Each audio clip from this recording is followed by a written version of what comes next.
अब आगे अनिरुद्ध अपने कान पर हाथ लगाए गुस्से से अपने बॉडीगार्ड पर चिल्ला रहा था। तभी उसे अपना हाथ गीला गीला सा महसूस हुआ। उसने अपने हाथों को सामने किया तो उस पर ब्लड लगा था। खून देखकर उसकी आंखें गुस्से से लाल हो गई। रजनीश अनिरुद्ध के हाथों पर खून लगा देख चिंता करते हुए कहता है अंडरस्को, बॉस आपके सिर से तो खून आ रहा है, हमें जल्द से जल्द हॉस्पिटल चलना चाहिए। अनिरुद्ध को पहले से काफी गुस्सा आ रहा था। रजनीश की बात सुनकर वो और भी ज्यादा झेप गया और उस पर चिल्लाते हुए बोला, अंडरस्को इतनी सी चोट में मैं मर नहीं जाऊंगा, इसलिए मेरी चिंता करने की बजाय उस इंसान को ढूंढ कर मेरे सामने लाओ जिसने मुझे मारने की कोशिश की है, समझे तुम। रजनीश घबराते हुए अंडरस्को यस सर बोलता है, लेकिन उसका ध्यान अभी भी अनिरुद्ध की चोट पर ही था। अनिरुद्ध अपने पॉकेट से हैंकी निकालकर अपने चोट को दबा लेता है ताकि ब्लड निकालना बंद हो जाए। उसे एहसास होता है कि रजनीश अभी भी वही खड़ा है, तो वो गुस्से से अपने दांत पीसते हुए कहता है, अंडरस्को तुम अभी भी यहाँ क्या कर रहे हो, क्या तुम्हें मेरी बात समझ नहीं आई, जाओ ढूंढो उसे। रजनीश हड़बड़ाते हुए अंडरस्को यस सर बोलकर वहां से चला जाता है। अनिरुद्ध के बॉडीगार्ड मंदिर में पूजा करने आए लोगों को डराते हुए पूछताछ कर रहे थे। पूरे मंदिर में खौफ का माहौल हो गया था। तभी एक बॉडीगार्ड की नज़र पीछे खड़े 3-4 लड़कों पर जाती है जो उनका वीडियो बना रहा थे। वो सभी कॉलेज स्टूडेंट लग रहे थे। बॉडीगार्ड दूसरे बॉडीगार्ड की तरफ इशारा करता है, फिर उन लड़कों के पास जाने लगता है। चारों लड़के बॉडीगार्ड को खुद की तरफ आता देख अपना फोन छुपा लेते हैं। बॉडीगार्ड लड़कों के पास जाते हुए, अंडरस्को तुम चारों अपना फोन दो। चारों में से एक लड़का अंडरस्को अगर नहीं दिया तो। उस लड़के की बात सुनकर सभी बॉडीगार्ड हंसने लगते हैं और अचानक से आगे बढ़कर चारों लड़कों से उनका फोन छीन लेते हैं। वो सभी लड़के अभी कॉलेज स्टूडेंट थे, उनकी उम्र भी लगभग 20 से 22 साल के बीच में थी और वो चारों उन हटकट्टे बॉडीगार्ड के सामने छोटे बच्चे की तरह लग रहे थे। इसी बीच फोन से ब्रिप की आवाज जाती है। एक बॉडी स्क्रीन पर देखता है तो ये वीडियो अपलोड होने का नोटिफिकेशन था। नोटिफिकेशन देखते ही बॉडीगार्ड की आंखें छोटी हो गई। उसने उन लड़कों को देखते हुए पूछा, अंडरस्को क्या अपलोड किया है तुमने? वही जो तुम लोग अभी यहाँ पूजा करने आए लोगों के साथ कर रहे थे। इतना बोलकर वो लड़का हंसने लगा। उसके साथ बाकी के 3 लड़के भी हंसने लगे। बॉडीगार्ड ने फोन की स्क्रीन पर देखा तो फोन पर पासवर्ड लगा था। वॉलपेपर पर चारों में से एक लड़के की फोटो लगी थी। ये देखते ही वो बॉडीगार्ड उस लड़के पर लगभग चिल्लाते हुए बोलता है, अंडरस्को फोन का पासवर्ड बता। जिस लड़के का फोन था वो थोड़ा घबरा जाता है। उसकी घबराहट को देखते हुए दूसरा लड़का उस लड़के के कंधे पर हाथ रखकर तसल्ली देता है, फिर अपने सामने देखते हुए बोलता है, अंडरस्को नहीं बता रहे पासवर्ड, क्या कर लोगे? वो बॉडीगार्ड गुस्से से, अंडरस्को क्या कहा तूने? वो लड़का अपने बात पर जोर देते हुए, अंडरस्को नहीं बता रहे पासवर्ड, क्या कर लोगो? तुम लोग शायद भूल रहे हो कि अभी तुम लोग पब्लिक एरिया में हो। अगर तुमने हमारे साथ कुछ भी करने का सोचा तो तुम भी बच नहीं पाओगे। उसकी बात सुनकर उस बॉडीगार्ड को और गुस्सा आ जाता है। वो गुस्से में उस लड़के की कॉलर पकड़कर हवा में उठाते हुए, अंडरस्को तेरी इतनी हिम्मत की तूने मुझे धमकी दी, तू जानता नहीं है तूने कितनी बड़ी गलती कर दी है। इतना बोलकर वो उस बच्चे को जमीन पर फेंक देता है। तभी एक लड़का उस बॉडीगार्ड के सामने आते हुए, अंडरस्को देखो तुम ये ठीक नहीं कर रहे हो, शायद तुम जानते नहीं हो कि वो कौन है। अगर उसके डैड को पता चला तो तुम्हारे लिए इसका अंजाम अच्छा नहीं होगा। उस लड़के की बात सुनकर सारे बॉडीगार्ड फिर से ठहाका लगाकर हंसने लगते हैं। तभी उनके पीछे से एक कड़क आवाज आती है, अंडरस्को क्या हो रहा है ये सब? बॉडीगार्ड रजनीश को उनकी तरफ आता देख हंसना बंद कर देते हैं। रजनीश उनके पास आते हुए, अंडरस्को क्या तुम सबको अपनी जान की फिक्र नहीं है जो तुम सब अपना काम छोड़कर यहाँ ठहाके लगा रहे हो? उसकी बात सुनकर एक बॉडीगार्ड बोलता है, अंडरस्को सर इन चारों ने यहाँ की वीडियो बनाकर अपलोड कर दी है। ये सुनकर रजनीश की आंखें छोटी हो जाती है। वो चारों लड़कों को देखते हुए कड़क आवाज में बोलता है, अंडरस्को अगर तुम सब जिंदा रहना चाहते हो तो अभी के अभी वीडियो डिलीट करो। नीचे गिरा हुआ लड़का खड़ा होते हुए, अंडरस्को अब तो वीडियो अपलोड हो चुकी है और हम उसे डिलीट नहीं करने वाले। उस लड़के की बात सुनकर रजनीश उसे ऊपर से नीचे तक देखता है और चेहरे के एक्सप्रेशन अचानक से चेंज हो जाते हैं। वो लड़का मुंबई के डीजेपी का छोटा बेटा था, आरुष त्रिपाठी था। वो कंफर्म करने के लिए उस लड़के से पूछता है, अंडरस्को क्या तुम डीजेपी के छोटे बेटे हो? डीजेपी वर्ड सुनकर मंदिर में आए सभी लोगों के बीच फुसफुसाहट चालू हो गई। आरुष अपने चेहरे पर स्माइल लाते हुए, अंडरस्को हाँ मैं डीजेपी का बेटा हूँ, इसलिए तुम सब अब लोगों को परेशान करना बंद करो वरना तुम्हारे साथ अच्छा नहीं होगा। आरुष की बात सुनकर रजनीश हंसने लगता है। उसे हंसता देख मंदिर के सभी लोग डर से कांपने लगते हैं, क्योंकि डीजेपी का नाम सुनकर भी रजनीश के चेहरे पर थोड़ी सी भी झिझक नहीं आई। रजनीश अचानक से हंसना बंद कर देता है और बॉडीगार्ड की तरफ देखते हुए बोलता है, अंडरस्को चारों को बॉस के पास ले चलो। मंदिर के अंदर अनिरुद्ध की नज़र अभय पर गई जो उसी की तरफ आ रहा था। उसने देखा अनिरुद्ध के पैंट नीचे से फोल्ड थे, उसने शूज भी नहीं पहना था और तो और उसके माथे पर टीका लगा था। ये देखकर अनिरुद्ध काफी हैरान था। बचपन से लेकर आज तक अभय ने कभी मंदिर नहीं आया था और न ही उसने कभी पूजा पाठ पर यकीन नहीं किया था। जब उसकी माँ पूजा करके उसके माथे पर तिलक लगाने जाती तब भी वो मना कर देता। बड़ी मुश्किल से तो वो प्रसाद खाता था। लेकिन आज जो अभय उसके सामने था वो कोई और ही लग रहा था। अचानक से अनिरुद्ध को सार्थक की बात याद आई। वो खुद में बड़बड़ाते हुए अंडिस को, क्या सार्थक ने जो उस दिन बताया था वो सच था? क्या सच में अभय के साथ अब एक लड़की भी है और उसी के लिए आज ये मंदिर आया हो? नहीं, ऐसा कभी नहीं हो सकता। अभय किसी लड़की को अपनी कमजोरी कभी नहीं बनने देगा। अनिरुद्ध ये सब सोच रहा था, वही अभय उसके बगल से होते हुए आगे निकल गया। अनिरुद्ध अपने सेंस में आते हुए पीछे मुड़कर बोला अंडिस को, अभय। अभय रुककर अनिरुद्ध की तरफ देखा। उसकी नज़र अनिरुद्ध के हाथ में पकड़े व्हाइट हैंकी पर गई, जो इस वक्त खून से लाल हो गई थी। कुछ समय पहले अविका ने जो किया था वो अभय और रघु ने देख लिया था। रघु तो अविका को देखकर काफी एक्साइटेड हो गया था, वही अभय की आंखें छोटी हो गई थी। रघु अनिरुद्ध के हाथ में सफेद रुमाल को देखते हुए बोलता है, अंडिस को, मैडम ने क्या निशाना लगाकर पत्थर मारा था? जो काम हम सब अभी तक नहीं कर पाए वो काम मैडम ने एक ही बार में कर दिया। ये बोलकर रघु हंसने लगता है। अभय एक नज़र रघु को देखता है तो रघु हंसना बंद कर देता है। अनिरुद्ध अभय के पास आते हुए अंडिस को, तुम मंदिर में, और वो भी इस हालत में? ये बोलकर अनिरुद्ध टेडी स्माइल के साथ अभय को ऊपर से नीचे तक देखने लगा। अभय भी टेडी स्माइल करते हुए अंडिस को, ये सवाल तो मैं तुमसे भी पूछ सकता हूँ? अनिरुद्ध हंसते हुए अंडिस को, हाँ हाँ क्यों नहीं, लेकिन मेरे पास तुम्हारे सवालों के जवाब है, क्योंकि मैं यहाँ तुम्हें ही देखने आया था। पर तुम यहाँ क्यों आए हो ये मेरी समझ में नहीं आ रहा है। अभय भी हंसते हुए अंडिस को, लगता है दादाजी को सिंघानिया कंपनी का नया सीईओ मिल गया है, तभी तो तुम आजकल कुछ ज्यादा ही फ्री हो और मुझे देखने के लिए यहाँ आ गए। अभय की बातें सुनकर अनिरुद्ध के चेहरे के एक्सप्रेशन चेंज हो गए। वो समझ रहा था अभय उसे ताना मार रहा था, इसलिए उसने खुद को नॉर्मल करते हुए कहा, अंडिस को, मेरी छोड़ो, तुम अपनी बताओ। सुना है कुछ दिन पहले तुम पर अटैक हुआ था, वैसे कौन थे वो लोग जिन्होंने तुम्हें मारने की कोशिश की? अभय अंडिस को, उसी का पता लगाने के लिए मंदिर आया था, और देखो मुझ पर अटैक करवाने वाला मेरे सामने है। तो आखिरकार तुम्हें पता चल ही गया कि उस अटैक के पीछे मेरा हाथ था, अंडिस को, अनिरुद्ध ने ये जोर जोर से हंसते हुए कहा। उसे हंसता देख रघु अपने गुस्से को कंट्रोल नहीं कर पाया और अपना गन निकालकर अनिरुद्ध के ऊपर पॉइंट कर दिया। अनिरुद्ध को हंसता देख रघु अपने गुस्से को कंट्रोल नहीं कर पाया और अपनी गन निकालकर उसके ऊपर पॉइंट करते हुए, अंडिस को, तेरी हिम्मत कैसे हुई बॉस के खिलाफ साजिश रचने की? ये बोलते हुए रघु ने गन चला दी। गन की आवाज पूरे मंदिर में गूंज गई। मंदिर में पूजा करने आए लोग जो अभी भी इंतजार कर रहे थे कि कब उन्हें पूजा करने का मौका मिलेगा, अब गन की आवाज सुनकर पहले से ज्यादा डर गए और मंदिर से बाहर जाने की कोशिश करने लगे, लेकिन अनिरुद्ध के बॉडीगार्ड ने किसी को भी वहां से जाने नहीं दिया। रघु को अपने हाथों पर किसी की मजबूत पकड़ महसूस हुई। उसने साइड में देखा तो अभय ने गन की डायरेक्शन आसमान की तरफ कर दिया था। रघु को एहसास हुआ कि अभी उसने कितनी बड़ी गलती कर दी है। इस बात का एहसास होते ही उसे खुद पर गुस्सा आने लगा। उसने नजरें नीचे करते हुए अपनी मुठिया भींच ली। अब उसकी हिम्मत नहीं हो रही थी अभय से नजरें मिलाने की। अगर अभय ने उसे नहीं रोका होता तो उसने अनिरुद्ध को लगभग मार ही दिया था। अभय ने रघु को परेशान होता देख उसके कंधे पर हाथ रखते हुए, अंडिस को, रिलैक्स, बस इतना ही कहा। रघु ने हाँ में सिर हिला दिया तो अभय ने अनिरुद्ध की तरफ देखा, जिसका चेहरा गुस्से से लाल हो गया था और वो रघु को ऐसे देख रहा था जैसे अभी उसे अपने गुस्से से जलाकर राख कर देगा। उसे देखते ही अभय के चेहरे पर एक टेडी स्माइल आ गई। जब अनिरुद्ध ने अभय के चेहरे पर स्माइल देखा तो उसका गुस्सा सातवें आसमान पर पहुंच गया। उसने गुस्से से अपनी गन निकाली और रघु की तरफ पॉइंट करते हुए उसने ट्रिगर पर अपनी उंगली प्रेस कर दी। एक बार फिर मंदिर मंदिर में बंदूक चलने की आवाज गूंज गई। दूसरी बार गन चलने की आवाज सुनकर वहां पूजा करने आए लोग डर से कांपते हुए भगवान से प्रार्थना करने लगे। जब अनिरुद्ध ने अभय के चेहरे पर स्माइल देखा तो उसका गुस्सा सातवें आसमान पर पहुंच गया। उसने गुस्से से अपनी गन निकाली और रघु की तरफ पॉइंट करते हुए उसने ट्रिगर पर अपनी उंगली प्रेस कर दी। एक बार फिर मंदिर मंदिर में बंदूक चलने की आवाज गूंज गई। दूसरी बार गन चलने की आवाज सुनकर वहां पूजा करने आए लोग डर से कांपते हुए भगवान से प्रार्थना करने लगे। अनिरुद्ध ने जैसे ही गन के ट्रिगर को प्रेस किया था वैसे ही अभय ने अपने राइट लेग से गन को हिट कर दिया। गन अनिरुद्ध के हाथ से छूटकर ऊपर की तरफ उछलकर दूर जाकर गिरी। ये देखकर अनिरुद्ध अपने आपे से बाहर हो गया। उसने अभय पर लगभग चिल्लाते हुए कहा, अंडिस को, अभय, ये तूने ठीक नहीं किया। इस 2 कौड़ी के ड्राइवर के लिए तू मेरे खिलाफ गया, अपने बड़े भाई के खिलाफ। अभय को अनिरुद्ध के गुस्से से कोई फर्क नहीं पड़ा। उसने अनिरुद्ध की बात का मजाक उड़ाते हुए कहा, अंडिस को, भाई, बड़ा भाई, ओ रियली, वैसे तुम कौन से बड़े भाई की बात कर रहे हो? शायद तुम अपनी बात कर रहे हो मिस्टर अनिरुद्ध सिंघानिया, तो मैं तुम्हें फिर से याद दिला दूं, हमारे बीच भाई जैसा कोई रिश्ता नहीं है। फिर उसने अपने दांत पीसते हुए कहा, और जिसे तुम 2 कौड़ी का ड्राइवर बोल रहे हो उसकी अहमियत मेरी जिंदगी में तुमसे से लाख गुना ज्यादा है, या फिर यूं कह लो कि मेरी लेकिन में तुम्हारी अहमियत न के बराबर है। अभय की बात सुनकर अनिरुद्ध ने अपनी मुठियां गुस्से भींचते हुए कहा, अंडिस को, क्या कहा तूने? तेरी इतनी हिम्मत की तूने मुझे इस 2 कौड़ी के ड्राइवर से? उसे इतना ज्यादा गुस्सा आ रहा था कि वो इससे आगे वो कुछ और नहीं बोलाया और जोर जोर से सांस लेने लगा। रघु को अनिरुद्ध की हालत देखकर हंसी आ रही थी। अभय ने कुछ सेकंड अनिरुद्ध को देखा, फिर उसे इग्नोर करते हुए वहां से जाने लगा। अनिरुद्ध गुस्से से अभय को वहां से जाता देख रहा था कि उसे कुछ याद आया और उसके चेहरे पर एक फीकी सी स्माइल आ गई। उसने जाते हुए अभय की तरफ देखते हुए अपनी आवाज ऊंची करते हुए कहा, अंडिस को, वैसे तूने बताया नहीं कि वो लड़की कौन है जो उस दिन तेरे साथ थी? कहीं वो तेरी गर्लफ्रेंड नहीं और आज तू उसी के साथ यहाँ मंदिर में? इतना बोलकर अनिरुद्ध रुक गया और हंसने लगा।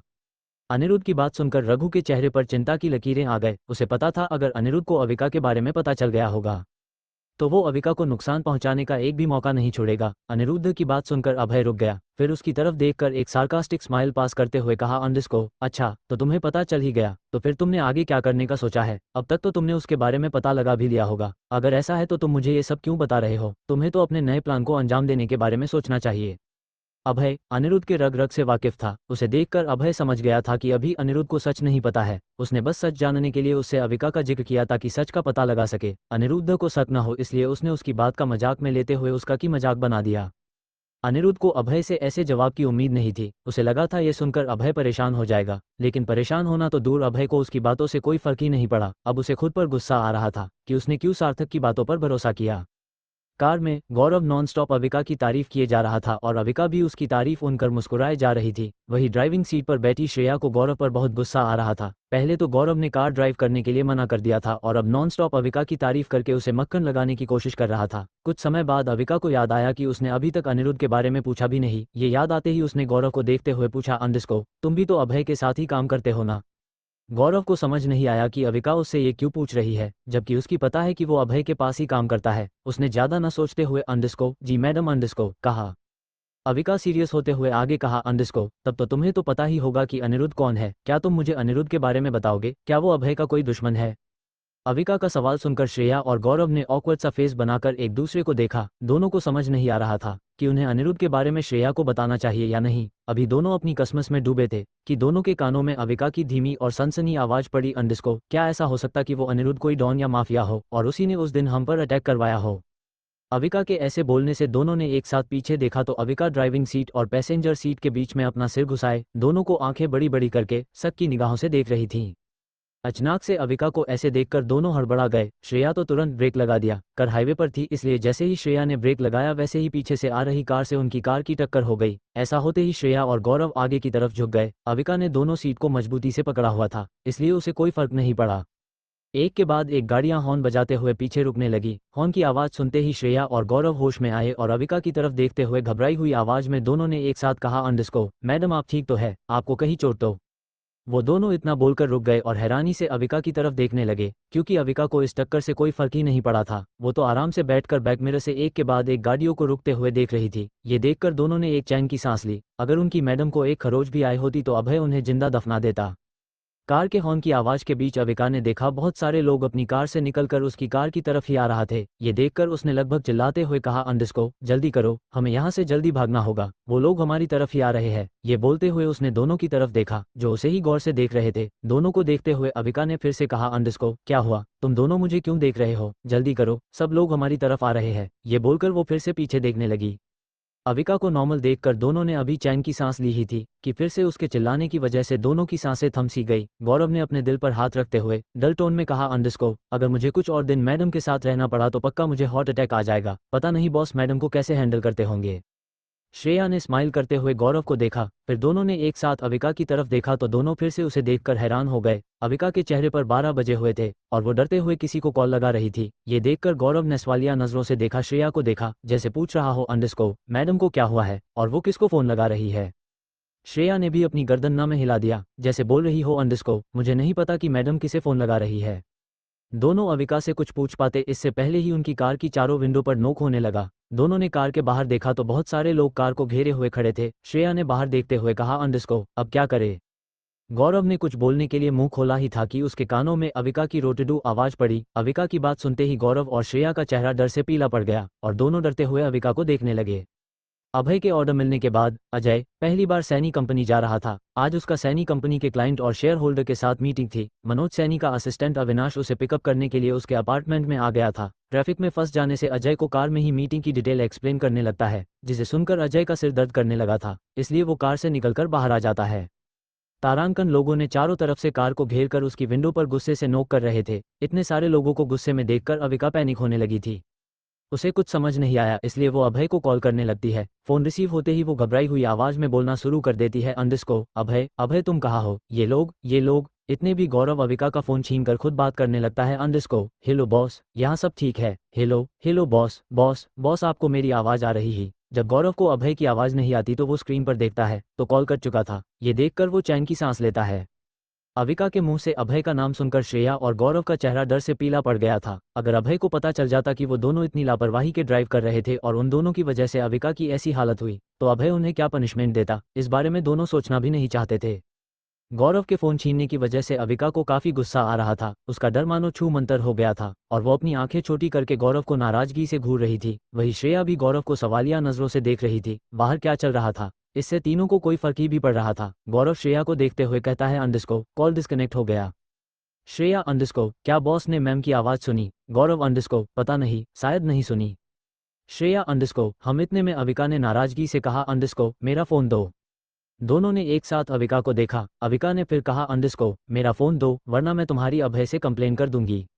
अविका की धमकी सुनकर गौरव फ़ोन को देखने लगा। वो अभी भी अविका को फ़ोन देने से हिचकिचा रहा था। इस बार अविका ने श्रेया को देखते हुए कहा अंडरस्को श्रेया इसको मेरा फ़ोन वापस करने को बोलो। श्रेया अविका से अंडरस्को यस मैम बोलती है। फिर वो गौरव को देखते हुए कहती है अंडरस्को गौरव मैम का फ़ोन रिटर्न कर दे। गौरव श्रेया से अंडरस्को अगर मैडम ने सिर को कॉल करके बता दिया तो? श्रेया गौरव से फ़ोन लेकर अविका की तरफ बढ़ाते हुए रोद्दू आवाज़ में कहती है अंडरस्को मैम प्लीज़ आप बॉस को कुछ मत बताना वरना हमारी जॉब चली जाएगी। अविका श्रेया की रोनी सूरत देखती है तो उसे श्रेया के लिए बुरा लगता है और वो उसके हाथ से फ़ोन वापस लेते हुए कहती है अंडरस्को ठीक है मैं अभय को कुछ नहीं बताऊंगी।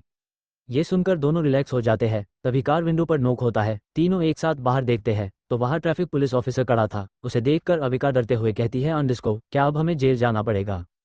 गौरव स्माइल करते हुए अंडरस्को नहीं ऐसा कुछ नहीं होगा इसलिए आप डरिए मत और आराम से यही बैठिए। श्रेया तू कार में ही रुक। श्रेया अंडरस्को और कुछ ही समय में हाईवे पर गाड़ियों की लाइन लग गई थी जिस वजह से ट्रैफिक पुलिस ऑफिसर के साथ ही वहां पर पुलिस की जीप भी आ गई थी। गौरव कार से बाहर आता है तभी वहां अजय भी आ जाता है और सीधे गौरव के पास चला जाता है। वहां आया सब इंस्पेक्टर दोनों को पहचान जाता है और वो उनकी तरफ जाने लगता है। तारांकन अभय मंदिर से बाहर की तरफ जा रहा था कि तभी उसका फोन बजता है। स्क्रीन पर स्वीट हार्ट देखकर उसके चेहरे पर स्माइल आ जाती है। वो फोन रिसीव करता है। अविका की घबराई हुई आवाज़ सुनकर उसका चेहरा डार्क हो जाता है। वो उससे कुछ पूछ पाता उससे पहले ही एक लड़का उससे आकर टकराता है और उसका फोन हाथ से छूटकर नीचे गिर गया। ये देखकर अभय का चेहरा किसी खूंखार जानवर से भी खतरनाक हो जाता है और वो गुस्से से दांत पीसते हुए कहता है अंडरस्को हो डेयर यू। इतने में वो लड़का अभय के पैरों में गिरकर लगभग गिड़गिड़ाते हुए कहता है underscore sir sir please help us. Raghu ने अभय का एक्सप्रेशन नोटिस कर लिया था इसलिए वो अभय रिएक्ट करने से पहले ही उस लड़के की बाजू पकड़कर अभय से दूर करते हुए कहता है underscore who are you and how did you dare to go close to the boss? Stay away from boss. वो लड़का खुद को छुड़ाने की कोशिश करते हुए अभय की तरफ देखकर कहता है underscore sir Abhay sir please help me. Abhay अपने नीचे गिरे फोन की तरफ बढ़ रहा था कि इस लड़के के मुंह से अपना नाम सुनकर रुक जाता है और सवालिया नजरों से उसकी तरफ देखने लगता है। वो लड़का 20 से 22 साल का लग रहा था। उसके कपड़ों पर मिट्टी लगी हुई थी और उसके चेहरे पर थप्पड़ के निशान थे। रघु उस लड़के से अंडरस्को कौन है तू और बॉस को कैसे जानता है? लड़का अंडरस्को मैं यहाँ के डीजेपी का बेटा हूँ। मेरा नाम आरुष त्रिपाठी है। मैंने सर को पार्टी में देखा था और तभी डैड ने मुझे सर के बारे में बताया था। रघु अंडरस्को तुम यहाँ क्या कर रहे हो और तुम्हें बॉस से क्या हेल्प चाहिए? आरुष कोई जवाब दे पाता उससे पहले ही वहां अनिरुद्ध के बॉडीगार्ड आ जाते हैं। वहां अभय को देखकर किसी की हिम्मत नहीं होती आगे बढ़ने की और वो सब अपना कदम पीछे की तरफ बढ़ाने लगते हैं। ये देखकर आरुष थोड़ा रिलैक्स हो जाता है और सारी बातें अभय को बता देता है। आरुष की सारी बात सुनकर अभय रघु की तरफ देखता है। रघु अभय के बातों को समझते हुए बॉडीगार्ड की तरफ देखकर ऊंची आवाज में कहता है अंडरस्को बॉस चाहते हैं कि तुम सब बाकी के लड़कों को छोड़ दो। ये सुनकर सभी बॉडीगार्ड एक दूसरे की शक्ल देखने लगते हैं। तभी वह रजनीश आते हुए कहता है अंडरस्को बाकी के लड़के बॉस के पास है और अब हम उन्हें चाहकर भी नहीं छोड़ सकते हैं। तारांकन तारांकन कुछ समय बाद तारांकन तारांकन फिर से अनिरुद्ध और अभय आमने सामने खड़े थे। अभय अंडरस्को लड़कों को जाने दो। अनिरुद्ध टेडी स्माइल करते हुए अंडरस्को अगर नहीं जाने दिया तो क्या कर लेगा? अभय स्माइल करते हुए अंडरस्को मेरी बात ना मानने का अंजाम तुम अच्छे से जानते हो। अनिरुद्ध हंसते हुए अंडरस्को तू अकेला और निहत्था मेरे सामने खड़ा होकर मुझे ही धमकी दे रहा है। तुझे अंदाजा भी है अगर मैं चाहूं तो तुझे अभी जान से मार सकता हूँ। अभय अंडरस्को तुम्हें किसने कहा मैं यहाँ अकेला आया हूँ? अनिरुद्ध कंफ्यूज होकर अभय को देखता है तो अभय अपनी बात पूरी करते हुए कहता है अंडरस्को मैंने आपको कितनी बार समझाया है कि बोलने से पहले 2 बार सोच लिया करो लेकिन नहीं आपको मेरी बात समझ में कहाँ आती है। अनिरुद्ध अभय की बात समझ पाता उससे पहले ही 40 से 50 बॉडीगार्ड अपने हाथ में गन लेकर मंदिर के अंदर आ जाते हैं। उन्हें देखकर अनिरुद्ध और उसके बॉडीगार्ड के चेहरे की हवाएं उड़ जाती है। Abhay underscore Raghu let the 4 boys reach their house safely. Raghu underscore yes sir. Abhay एक नज़र अनिरुद्ध को देखता है फिर मंदिर से बाहर जाने लगता है। उसे बाहर जाता देख चारों लड़के एक साथ बोलते हैं underscore thank you sir thank you very much. Gaurav Ajay के साथ सैनी कंपनी चला गया था। अविका कार की पैसेंजर सीट पर बैठी थी, कार से बाहर देख रही थी, तभी उसका फोन बजता है। स्क्रीन पर अभय का नो देखकर अविका खुश होकर जल्दी से कॉल रिसीव करते हुए अंडरस्को हेलो अभय। इस बार अविका की मीठी आवाज सुनकर अभय रिलैक्स हो जाता है। अंडरस्को तुम घर पहुंच गई। अविका अंडरस्को अभी नहीं। अभय हैंड वॉच में टाइम देखता है, अविका को गए हुए 1 घंटे से ज्यादा हो गए थे। अंडरस्को अभी तक तुम घर क्यों नहीं पहुंची? श्रेया और गौरव कहाँ है?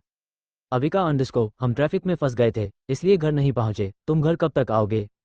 अभय अंडरस्को मुझे घर आने में टाइम लगेगा, तुम घर जाकर सबसे पहले लंच कर लेना।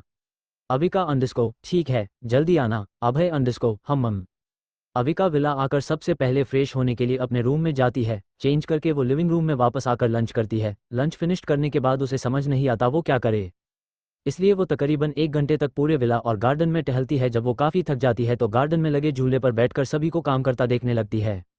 कुछ समय बाद वहाँ जैस्पर आ जाता है और दोनों गार्डन में खेलने लगते हैं। जैस्पर के साथ अविका ऐसे खुल मिल गई थी जैसे वो दोनों बचपन के साथी हो। विला में काम कर रहे सभी सर्वेंट अविका को किसी बच्चे की तरह बिहेव करता देख थोड़े हैरान और खुश दोनों थे। उन्हें हमेशा से यही लगता था कि अभय जिस किसी से शादी करेगा वो किसी अमीर परिवार की घमंडी लड़की होगी, लेकिन उनके सोच के विपरीत अविका न तो किसी अमीर परिवार से थी और न ही घमंडी थी। अविका और जैस्पर कुछ समय गार्डन में मस्ती करते हैं, फिर कमरे में चले जाते हैं। अविका टीवी ऑन करती है और दोनों आराम से बेड पर बैठकर मूवी देखने लगते हैं। तकरीबन आधे घंटे बाद सविता आंटी दरवाजे पर नॉक करती है। अविका मूवी देखने में इतनी ज्यादा बिजी थी कि उसने दरवाजे पर हुई दस्तक पर ध्यान नहीं दिया। जैस्पर ने दरवाजे पर खड़ी सविता आंटी को देखा तो बहुत गुस्सा आया और गुस्से में जोर से गुर्राया, क्योंकि वो उसके और उसकी फ्रेंड के प्राइवेट मोमेंट में दखल दे रही थी। जैस्पर को गुस्से में देखकर सविता आंटी की डर से हालत खराब हो गई, लेकिन वो चाहकर भी वहां से जा नहीं सकती थी। जैस्पर की आवाज सुनते ही अविका ने उसके सिर पर सहलाते हुए कहा, अंडरस्को जैस्पर मूवी देखने दो, डिस्टर्ब मत करो, शांत हो जाओ।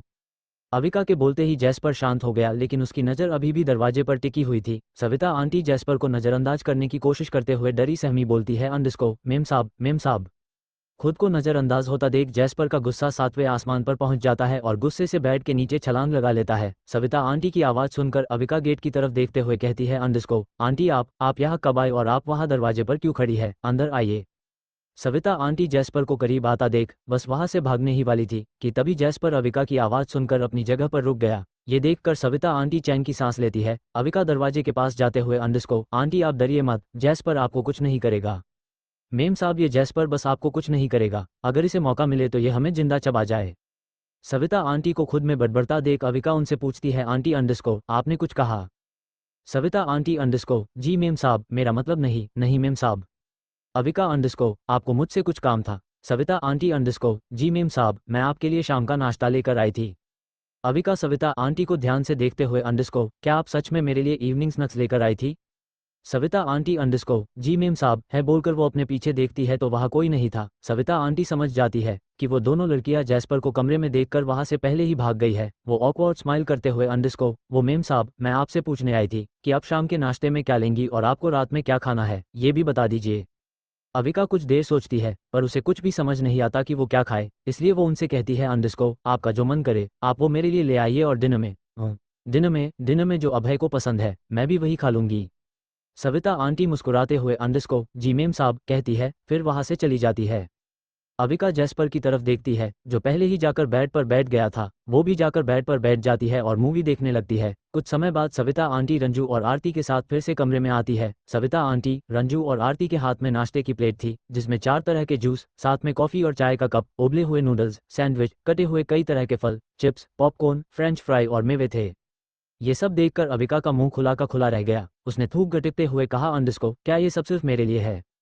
सविता आंटी अंडरस्को जी मैम साहब। दरअसल सविता आंटी को समझ नहीं आ रहा था कि अविका को क्या पसंद आएगा। उन्हें डर भी लग रहा था अगर उनका दिया गया इवनिंग स्नैक्स अविका को पसंद नहीं आया तो वो कहीं बुरा ना मान जाए, इसलिए उन्हें जो जो समझ आया वो सब अविका के लिए ले आए। अविका ने सभी खाने को देखा, जूस और फल को छोड़कर उसे सब पसंद था, लेकिन वो एक साथ सब नहीं खा सकती थी। अंडरस्को आंटी आप ये सैंडविच और काफ़ी यहाँ रख दीजिए और ये पॉपकॉर्न और मेवे भी यही रख दीजिए। एक काम करिए ये चिप्स भी यही रहने दीजिए और बाकी का खाना आप वापस ले जाइए। सविता आंटी अंडरस्को जी मेम साहब। फिर अविका के कहे अनुसार सैंडविच, कॉफ़ी, मेवे, पॉपकॉर्न और चिप्स एक ट्रे में अविका के सामने रखकर रंजू और आरती के साथ वहां से जाने लगी। आरती वहां से जाते हुए बार बार पीछे मुड़कर अविका को ही देखे जा रही थी। अविका सैंडविच खाते हुए मूवी एंजॉय करने लगी। तभी उसे याद आया उसने जैस्पर के लिए तो कुछ मंगाया ही नहीं। वो खाते हुए जैस्पर की तरफ देखकर बोली, अंडरस्को जैस्पर, तुम्हें भी तो भूख लगी होगी, क्या मैं तुम्हारे लिए कुछ खाने को मांगा दूं? जैस्पर ने धीरे से गुर्राते हुए लेफ्ट राइट सिर घुमा दिया, जैसे बोल रहा हो, अंडरस्को तुम खाओ, मुझे भूख नहीं लगी है। अविका को समझ नहीं आया जैस्पर क्या कहना चाहता है, इसलिए उसने फिर से कहा, अंडरस्को मुझे समझ नहीं आ रहा तुम क्या बोल रहे हो। तुम एक काम करो, अगर तुम्हें भूख लगी है तो तुम बेड से नीचे उतर जाओ, मैं समझ जाऊंगी कि तुम्हें भी भूख लगी है। अविका अपनी बात पूरी करके सैंडविच का एक बाइट लिया। ऐसे करते हुए उसने पूरा सैंडविच खत्म कर लिया, लेकिन जैस्पर अपनी जगह से हिला भी नहीं, तो वो समझ गई कि उसे भूख नहीं लगी है और दोनों फिर से मूवी देखने लगे। मूवी खत्म होने के बाद जैस्पर वहां से चला गया और अविका पुलसाइड रूम में चली गई। रात के करीब 8 बज रहे थे। अनिरुद्ध अपने प्राइवेट विला के लिविंग रूम में बैठा एक के बाद एक सिगरेट के कश लगाए जा रहा था। उसके चेहरे पर गुस्से और फ्रस्ट्रेशन लकीरें साफ साफ नजर आ रही थी। वो तकरीबन आधे घंटे से बार बार किसी को फोन लगा रहा था। अब तक उसने एक ही नो पर ऑलमोस्ट 30 से भी ज्यादा बार कॉल लगा लिया था, लेकिन पूरी रिंग जाने के बाद उसे हर बार एक ही जवाब सुनने को मिलता, underscore the number you have dialled is not answering, please try again later. Anirudh अपने गुस्से और फ्रस्ट्रेशन को कंट्रोल करने की कोशिश करते हुए एक आखिरी बार नो डायल करता है। इस बार भी उसे दूसरी तरफ से कोई रिस्पॉन्स नहीं मिलता। अनिरुद्ध सोफे से उठते हुए टेबल से कार के जबी और अपना जैकेट हाथ में लेता है और विला से बाहर चला जाता है। 40 मिनट बाद अनिरुद्ध अपनी कार एक छोटे से घर के सामने रोक कर कुछ देर घर की तरफ देखता है। रात के 9 बजने वाले थे। घर की लाइट अभी भी जल रही थी। वो फोन हाथ में लेकर कुछ देर उसी नो को देखता है। वो घर के अंदर नहीं जाना चाहता था, इसलिए वो एक बार फिर से फोन लगाता है, लेकिन इस बार भी कोई फोन रिसीव नहीं करता। अनिरुद्ध खुद को शांत करते हुए 2 बार लंबी लंबी सांस लेता है और कार से बाहर निकलकर घर की तरफ जाने लगता है। घर के अंदर एक लड़की जिसकी उम्र 25 साल के आसपास थी, वो एक 50 से 55 साल के आदमी को व्हीलचेयर से उठाकर बेड पर लिटाने में मदद कर रही थी। किचन में 50 साल की महिमा बर्तन वॉश कर रही थी और एक लड़का जिसकी उम्र 15 से 16 साल के आसपास थी, वो लिविंग रूम में बैठा मजे से टीवी देख रहा था। तभी घर की बेल बजती है तो किचन से वो महिला कहती है, अंडरस्को बिट्टू जाकर देख बेटा, दरवाजे पर कौन है। बिट्टू बैसाखी का सहारा लेकर उठते हुए कहता है, अंडरस्को हाँ माँ जा रहा हूँ। बिट्टू बैसाखी के सहारे चलते हुए जाकर कर दरवाजा खोलता है। दरवाजे पर अनिरुद्ध को देखकर उसके चेहरे की हवाएं उड़ जाती है। डरते हुए उसके मुंह से बस इतना ही निकलता है, अंडरस्को अ आ आप यहाँ। अनिरुद्ध बिट्टू को देखता है जिसके पैर डर से कांप रहे थे। वो बिट्टू से कुछ बोलने जा रहा था कि तभी अंदर से फिर उसी महिला को आवाज आती है, अंडरस्को बिट्टू कौन आया है। अनिरुद्ध को देखकर बिट्टू की आवाज ही नहीं निकलती। वो महिला अपने साड़ी के पल्लू से हाथ पोंछते हुए, अंडरस्को कौन आया है इतनी रात को, और ये बिट्टू भी ना, एक काम नहीं होता इस लड़के से। खुद में बड़बड़ाते हुए वो बाहर आती हुए कहती है, अंडरस्को कौन है। ये बोलते हुए वो दरवाजे की तरफ देखती है। दरवाजे पर अनिरुद्ध को खड़ा देख उसके चेहरे की रौनक गायब हो जाती है और उसकी जगह डर ले लेता है। अंडरस्को त त त तुम यहाँ क्यों आए हो। अनिरुद्ध घर के अंदर आते हुए, अंडरस्को आंटी आप ऐसा क्यों बोल रही है, आप ही तो कहती थी ये घर मेरा भी है और मैं जब चाहूं तब यहाँ आ सकता हूँ। अनिरुद्ध घर के अंदर आते हुए, अंडरस्को आंटी आप ऐसा क्यों बोल रही है, आप ही तो कहती थी ये घर मेरा भी है और मैं जब चाहूं तब यहाँ आ सकता हूँ। प्रतिभा जी अनिरुद्ध को अंदर आता देख पैनिक करने लगती है। उनके डरने की वजह अनिरुद्ध नहीं था, बल्कि उनके डरने की वजह अनिरुद्ध का वहां आना था। वो डर रही थी कि अगर उनके हस्बैंड को अनिरुद्ध के उनके पर आने की भनक लग गई तो उनकी तबीयत और खराब हो सकती है। बिट्टू के पापा दीपांकर गुप्ता चल नहीं सकते थे। उनकी कमर के नीचे का हिस्सा पैरालाइज्ड था। इसके साथ ही वो हार्ट पेशेंट भी थे। दीपांकर जी अनिरुद्ध से नफरत करते थे। वो नहीं चाहते थे कि उनका और उनके परिवार का सामना दोबारा कभी अनिरुद्ध से हो। अनिरुद्ध भी इस बात को अच्छे से समझता था, क्योंकि कहीं न कहीं उनकी इस हालत का जिम्मेदार वो खुद था और यही कारण था कि वो यहाँ नहीं आना चाहता था, पर आज वो चाहकर भी खुद को यहाँ आने से रोक नहीं पाया। अनिरुद्ध लिविंग रूम में खड़ा होकर चारों तरफ देखने लगा। आज वो यहाँ पूरे 1 साल बाद आया था, लेकिन घर की हालत पहले से भी बदतर हो गई थी। उसकी नजरें वहाँ किसी को ढूंढ रही थी। बिट्टू प्रतिभा जी करीब आकर धीरे से कहता है, अंडरस्को माँ ये यहाँ क्यों आए हैं, क्या ये यहाँ दीदी से मिलने आए हैं, क्या दीदी ने इन्हें बताया नहीं कि वो आज हमारे साथ ही रुकने वाली है। प्रतिभा जी बिट्टू की बात का कोई जवाब नहीं दिया। वो बिट्टू के कहने का मतलब अच्छे से समझ रही थी। उन्हें ये भी पता था कि अनिरुद्ध यहाँ उनकी बेटी माया को लेने आया है। उन्होंने पहले ही माया से इस बारे में पूछा था, पर माया ने उनकी बात को पूरी तरह से नज़रअंदाज कर दिया था।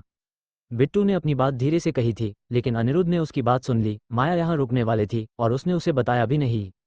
अब उसे माया पर गुस्सा आने लगा। एक तो वैसे ही आज का दिन उसके लिए बहुत ज्यादा तनावपूर्ण था। जिस प्रोजेक्ट की मीटिंग के लिए वो दोपहर को पहले इस होटल गया था, वो प्रोजेक्ट दूसरी कंपनी को दे दिया गया। अगर उसे ये प्रोजेक्ट मिल जाता तो वो सिंघानिया कंपनी के 5% शेयर खुद के नाम करा सकता था। ये सब दोबारा याद आते ही उसका टेम्पर हाई होने लगा। उसने खुद को शांत करते हुए अपनी मुठ्ठियां बंद कर ली और एक लंबी ली। प्रतिभा जी अनिरुद्ध के बदलते एक्सप्रेशन को देख रही थी। उनकी हिम्मत तो नहीं हो रही थी अनिरुद्ध से कुछ भी कहने की, लेकिन वो ऐसे चुप भी नहीं रह सकती थी। अगर उन्होंने कुछ नहीं बोला तो अनिरुद्ध फिर आज माया को अपने साथ ले जाएगा। उनके लिए एक बात अच्छी थी कि अनिरुद्ध के आने से पहले ही माया दीपांकर जी को रूम में लेकर जा चुकी थी। अब तक तो उसने उन्हें दावा भी दे दिया होगा। प्रतिभा जी ने हिम्मत जुटाई और कहा, अंडिस्को, बिट्टू के पापा चाहते हैं कि माया कुछ दिन काम से छुट्टी लेकर यही रहे। अगर तुम उसे यहाँ लेने आए हो तो मैं तुमसे रिक्वेस्ट करती हूँ कि तुम उसे आज रात यही रहने दो। प्रतिभा जी की बात सुनकर अनिरुद्ध कुछ पल शांत रहा, फिर कहा, अंडिस्को, मैं परसों एक हफ्ते के लिए इंडिया से बाहर जा रहा हूँ। जाने से पहले मैं कुछ समय उसके साथ बिताना चाहता हूँ, उसके बाद वो आप लोगों के साथ यहाँ रह सकती है। उसकी बात सुनकर प्रतिभा जी को बिल्कुल भी हैरानी नहीं हुई। उन्हें पता था अगर अनिरुद्ध यहाँ माया को लेने आया है तो वो उसे यहाँ से बिना लिए नहीं जाएगा, इसलिए उन्होंने उससे आगे कुछ नहीं कहा। अनिरुद्ध ने भी उनसे एक बार नहीं पूछा माया कहाँ है। वो वही सोफे पर बैठकर उसका इंतजार करने लगा। माया आज 2 हफ्ते बाद घर आई थी, इस बात से बेखबर कि अनिरुद्ध उसका बाहर इंतजार कर रहा है। माया ने दीपांकर जी से तकरीबन आधे घंटे तक बात की। जब दीपांकर जी सो गए तो वो उन्हें अच्छे से ब्लैंकेट उड़ाकर कमरे से बाहर आते हुए उसने दरवाजे को धीरे से बंद कर दिया। लिविंग रूम में आते हुए माया ने कहा, अंडिस्को, माँ, अब आप भी जाकर आराम कर लो, बाकी का काम मैं कर दूंगी। माया की आवाज़ सुनते ही अनिरुद्ध सोफे से उठ गया। उसने जैसे ही माया को देखा उसे सुकून का एहसास हुआ। वही माया ने जैसे अनिरुद्ध को देखा उसके चेहरा मुरझा गया। उसने नजरें घुमाकर अपने माँ और भाई को देखा जो वहां चुपचाप खड़े थे। अनिरुद्ध माया के करीब जाने लगा। अनिरुद्ध को खुद के करीब आता देख माया होश में आई। उसने जल्दी से अनिरुद्ध का हाथ पकड़ा और लगभग उसे खींचते हुए अपने कमरे में ले गई। कमरे में आते ही अनिरुद्ध ने उसे पीछे से टाइटली हग कर लिया। माया को अनिरुद्ध की बेचैनी का एहसास हो गया था। उसकी गर्म सांसें वो अपने गले पर महसूस कर रही थी। उसने अपनी आंखें बंद कर लिया। खुद को नॉर्मल करते हुए उसने एक लंबी सांस ली। फिर वो अनिरुद्ध को खुद से करते हुए बोली, अंडिस्को, अनिरुद्ध, क्या कर रहे हो, छोड़ो मुझे। माया को खुद से दूर जाता देख अनिरुद्ध ने उसे और कश कर अपनी बाहों में भर लिया। अगर उसका बस चलता तो वो उसे खुद में समा लेता और कभी उसे दूर नहीं जाने देता। माया अनिरुद्ध से खुद को छुड़ाने की कोशिश करते हुए कड़क लहजे में कहा, अंडिस्को, अनिरुद्ध, छोड़ो मुझे, क्या कर रहे हो, हम अभी तुम्हारे घर पर नहीं है। मुझे पता है और मैं तुम्हें यहाँ से ले जाने के लिए ही आया हूँ, बस थोड़ी देर रुक जाओ अंडिस्को। अनिरुद्ध ये कहते हुए अपना सिर माया के कंधे पर टिकाते हुए उसके गले पर किस कर लिया। अनिरुद्ध उसे अपने साथ ले जाने के लिए आया है। ये सुनते ही माया के चेहरे के एक्सप्रेशन चेंज हो गए। उसके मन में एक के बाद एक बातें चलने लगी। अंडिस्को, मैं अनिरुद्ध के साथ कैसे जा सकती हूँ, नहीं, मैं उसके साथ नहीं जा सकती। अगर मैं अनिरुद्ध के साथ गई तो वो मुझे एक पल के लिए भी खुद से दूर होने नहीं देगा। मैंने 2 दिन पहले ही अबॉर्शन करवाया है। ऐसे में मैं अनिरुद्ध के साथ वो सब कैसे। अंडिस्को, नहीं, मुझे कम से कम 2 हफ्ते तक अनिरुद्ध को खुद से दूर रखना होगा। मैं किसी भी हालत में अनिरुद्ध को अबॉर्शन के बारे में पता नहीं चलने दे सकती। अगर उसे पता चला मैंने फिर से अबॉर्शन करवाया है तो गुस्से से पागल हो जाएगा। मैं इसे खुद से दूर रखने के लिए पीरियड का भी बहाना नहीं बना सकती, क्योंकि इसे तो मेरे पीरियड में होने से भी फर्क नहीं पड़ता। अब मैं क्या करूँ, कुछ सोच माया, इससे पहले ये तुझे अपने साथ ले जाए। तुझे जल्द से जल्द कुछ सोचना होगा। Oh God, please help me. तारांकन द रॉयल विला। रात के 10 बज गए थे। सभी सर्वेंट पहले से ही सर्वेंट क्वार्टर में चले गए थे। अभय जैसे ही लिविंग रूम में अपने कदम रखता है उसकी नज़र सविता, आंसू और उनके ही हम उम्र की एक सर्वेंट पर जाती है जो उसी के आने का इंतजार कर रही थी। अभय दोनों से अंडिस्को, अविका ने डिनर किया। सविता, आंटी, अंडिस्को, नहीं साहब, मेम साहब तो शाम से नीचे ही नहीं आई। मैं उन्हें बुलाने के लिए कमरे में गई थी लेकिन मैडम कमरे में नहीं थी, शायद वो पूल साइड रूम में थी और दरवाजा भी बंद था। अभय सविता आंटी की बात सुनता है और बिना जवाब दिए अपने कमरे में चला जाता है। जैसा कि सविता आंटी ने कहा था, बेडरूम में कोई नहीं था। अभय पूल साइड रूम के दरवाजे के पास जाकर दरवाजा खोलने लगता है लेकिन दरवाजा नहीं खुलता। ये देखकर अभय की भौवें तन जाती है। अचानक से ही उसके मन में अलग अलग तरह के ख्याल आने लगते हैं और उसका दिल अविका को देखने के लिए बेचैन होने लगता है। वो ड्रेसिंग रूम में जाकर जल्दी से पूल साइड रूम की दूसरी चाबी ले आता है। वो जैसे ही दरवाजा खोलता है गाने की तेज म्यूजिक उसके कानों में पड़ती है। अंडिस्को, डार्लिंग, हे डार्लिंग, आंखों से आंखें चार करने दो। डार्लिंग, आंखों से आंखें चार करने दो। डार्लिंग, आंखों से आंखें चार करने दो। रोको ना मुझको प्यार करने दो। डार्लिंग, आंखों से आंखें चार करने दो। रोको ना मुझको प्यार करने दो। बेकैफ है बहारा, बेचैन जाने यारा। बुलबुलों को अभी इंतजार करने दो। डार्लिंग, आंखों से आंखें चार करने दो।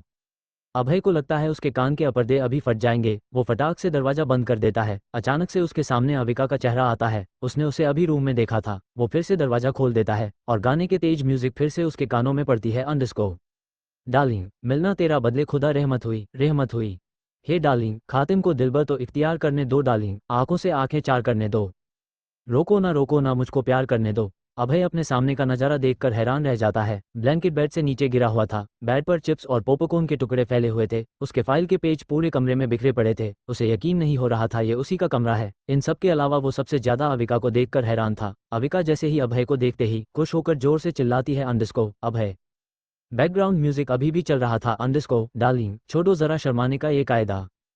हे डार्लिंग, हैरत भी है, गैरत ही है, क्या फ़ायदा डार्लिंग, छोड़ो ज़रा शर्माने का ये कायदा। डार्लिंग, हैरत भी है, गैरत ही है, क्या फ़ायदा, क्या फ़ायदा। हे डार्लिंग, पब्लिक पे सनसनी एक बार करने दो डार्लिंग, आंखों से आंखें चार करने दो। रोको ना मुझको प्यार करने दो, बेकैफ है बहारा, बेचैन जाने यारा।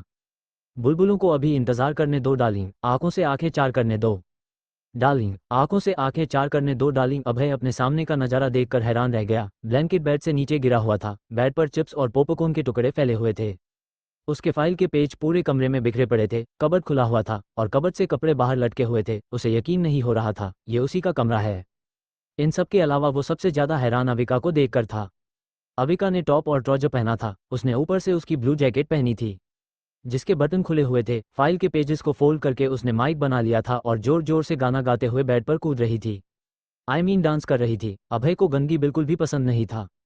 उसे सभी चीजें सीरीज में चाहिए होती थी, लेकिन अब उसकी लाइफ बदल चुकी थी। अब उसे खुद से पहले अविका के बारे में सोचना था। अपनी बीवी और अविका को देखते हुए उसके मन में बस एक ही बात आई, अंडरस्को, ये लड़की सच में पागल है। लेकिन इसे हुआ क्या है, आज ये ऐसे बिहेव क्यों कर रही है। ऊपर से ये सॉन्ग, ये सब सोचते हुए साउंड सिस्टम की तरफ जाते हुए म्यूजिक कर देता है। गाना बंद होते ही कमरे का माहौल शांत हो जाता है और दुनिया में बिजी अविका रियल दुनिया में वापस आ जाती है।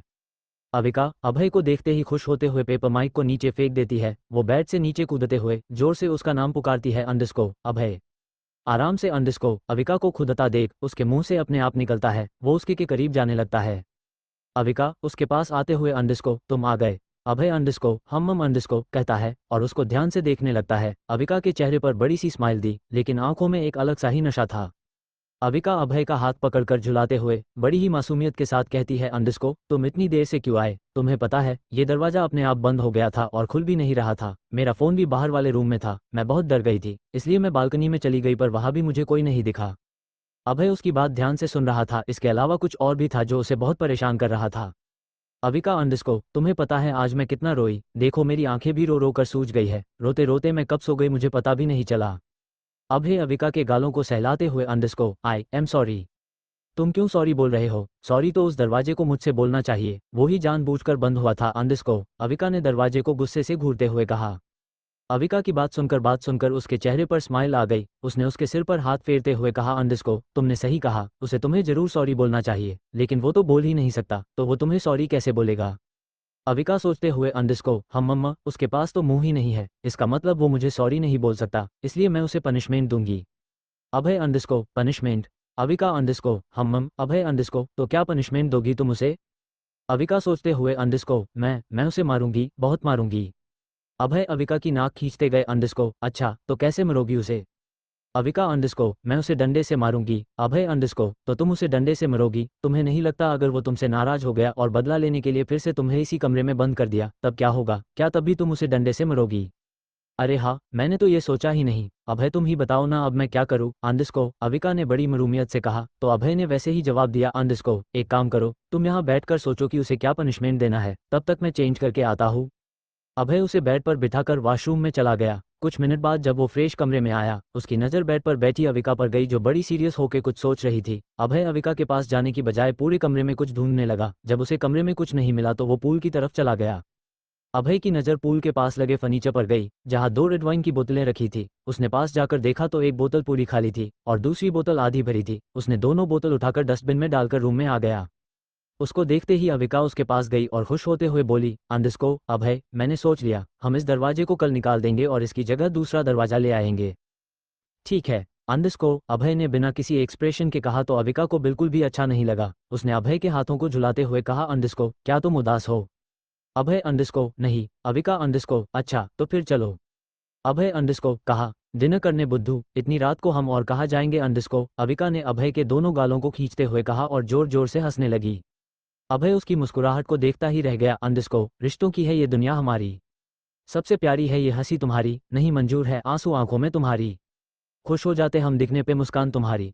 अविका अंडरस्को, अभय क्या सोच रहे हो, जल्दी चलो मुझे भूख लगी है। अभय ने अविका का हाथ पकड़ते हुए कहा, अंडरस्को, हाँ चलो। अविका ने अपना हाथ छुड़ाते हुए कहा, अंडरस्को, ऐसे नहीं। अभय अंडरस्को, ऐसे नहीं तो फिर कैसे। अविका ने बेड पर चढ़ते हुए कहा, अंडरस्को अभी बताती हूँ, यहाँ आओ। अभय समझ गया अविका क्या करने की सोच रही है। वो स्माइल करते हुए उसके पास गया और उसे अपनी बाहों में उठकर रूम से बाहर जाने लगा तो अविका ने नाराज होते हुए कहा, अंडरस्को अभय मुझे ऐसे नीचे नहीं जाना, मुझे तुम्हारी पीठ पर बैठकर नीचे जाना है। अभय अंडरस्को मैं तुम्हें फिर कभी पीठ पर फिर कभी बिठा लूंगा। अविका अंडरस्को नहीं नहीं, तुम्हें अभी तुम्हारी पीठ पर बैठना है। अविका बच्चों जिद नहीं करते, अंडरस्को अभय ने कहा तो अविका ने रोनी रुरत बना ली और कहा, अंडरस्को तुम भी मुझसे प्यार नहीं करते, हमेशा अपनी मर्जी चलाते हो, कोई मुझसे प्यार नहीं करता। इतना बोलकर वो रोने लगती है। उसे फिर से रोता देख अभय को समझ नहीं आता वो क्या करे, इसलिए वो तुरंत ही उसे नीचे उतार देता है। अविका रोते हुए कमरे में भाग जाती है। अब अभय को खुद पर गुस्सा आने लगता है कि क्यों उसने उसे गोद में उठाया।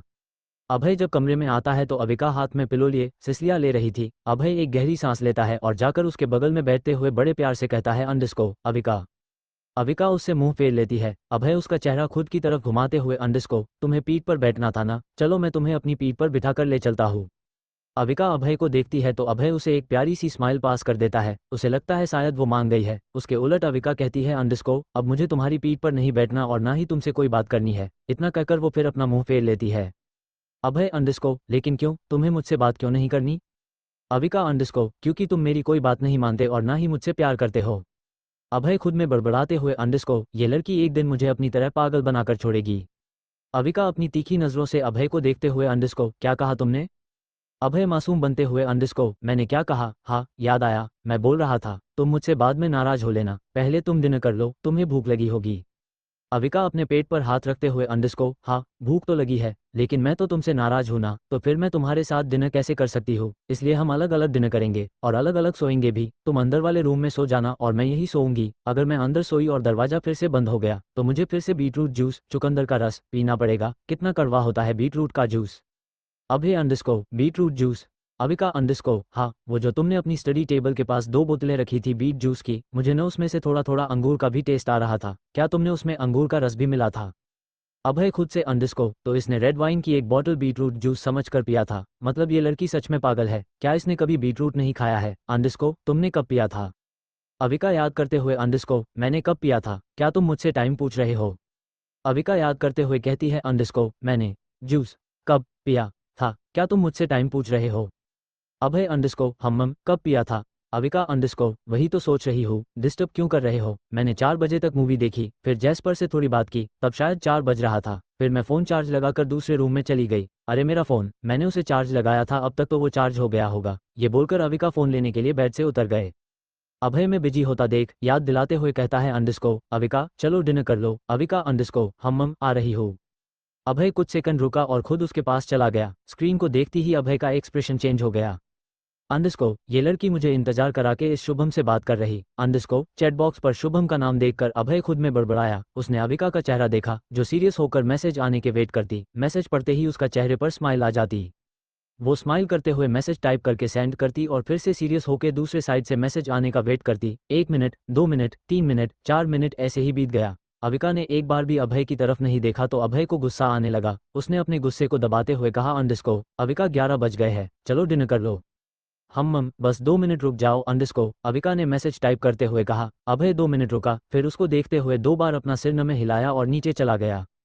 कुछ समय बाद अविका को अपना सिर घूमता सा महसूस हुआ। उसने टेबल पर फोन रखते हुए कहा, अंडरस्को अभय मुझे चक्कर आ रहा है।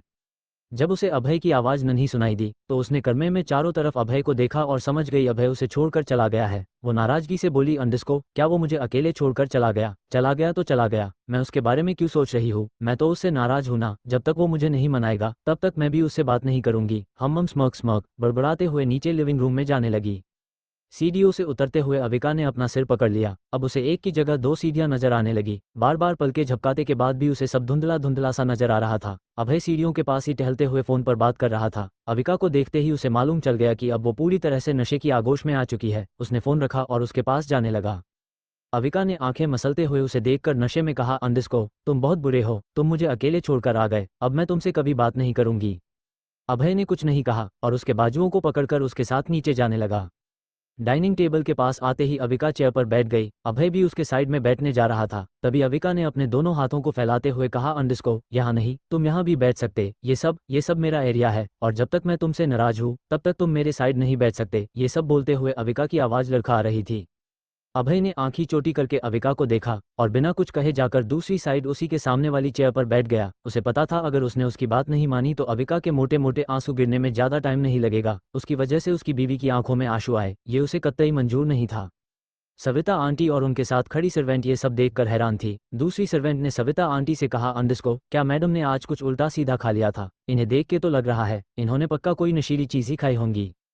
एस अभय साहब ने सुन लिया तो बहुत गुस्सा करेंगे और तुम्हें नौकरी से भी निकल देंगे अंडिस्को, सविता आंटी ने दूसरी सर्वेंट को आंखें दिखाते हुए कहा तो वो सर्वेंट चुप हो गई।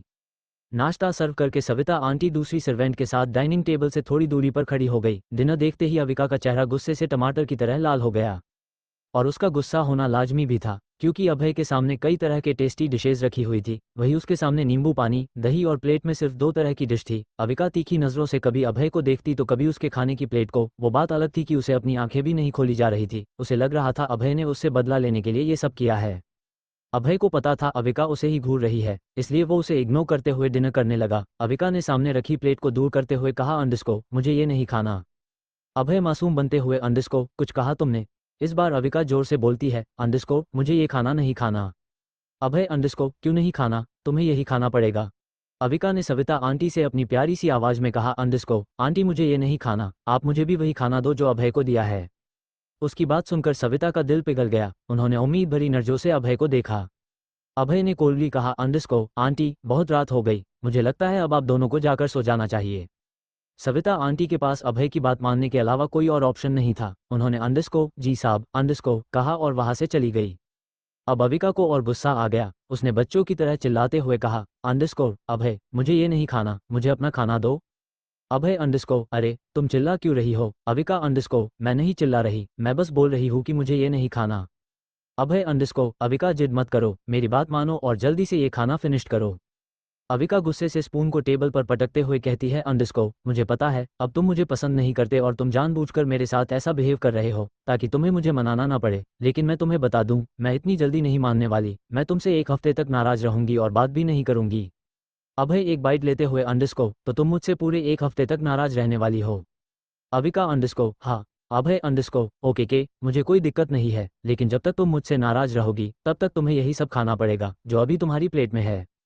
खाना सुनते ही अविका ने अपनी प्लेट को देखा, फिर अभय की प्लेट को। अभय बातें करते हुए खाना भी खा रहा था, उसने अभी तक एक पूरी डिश खत्म भी कर दिया था। ये देखकर अविका अपनी चेयर से उठ खड़ी हुई, खड़े होते ही उसे चक्कर आने लगे और उसने अपना सिर पकड़ लिया। उसे देखते ही अभय चेयर से उठकर उसके पास आकर कहा, अंडिस्को, तुम ठीक हो? अविका अभय के गले लगकर रोते हुए, अंडिस्को, अभय, मुझे कुछ दिखाई नहीं दे रहा, मैं अंधी हो गई, अब मैं तुम्हें कभी देख नहीं पाऊंगी। तुम ये पी लो, तुम्हें सब दिखाई देने लगेगा अंडिस्को। अभय ने टेबल से नींबू पानी का ग्लास उठाकर अविका के मुंह के करीब करते हुए कहा। अविका, अंडिस्को, ये क्या है? अभय, अंडिस्को, ये टॉनिक है, इसे पीते ही तुम्हें दिखने लगेगा। अविका, अंडिस्को, क्या सच में इसे पीने के बाद मुझे सब दिखने लगेगा? अभय, अंडिस्को, हाँ, चलो अब जल्दी से इसे पी लो। अविका ने आधा ग्लास नींबू पानी पीकर कहा, अंडिस्को, ये तो खट्टा है, टॉनिक खट्टी नहीं होती है। अभय, अंडिस्को, ये अलग तरह की टॉनिक है जो मैंने सिर्फ तुम्हारे लिए बनवाई है।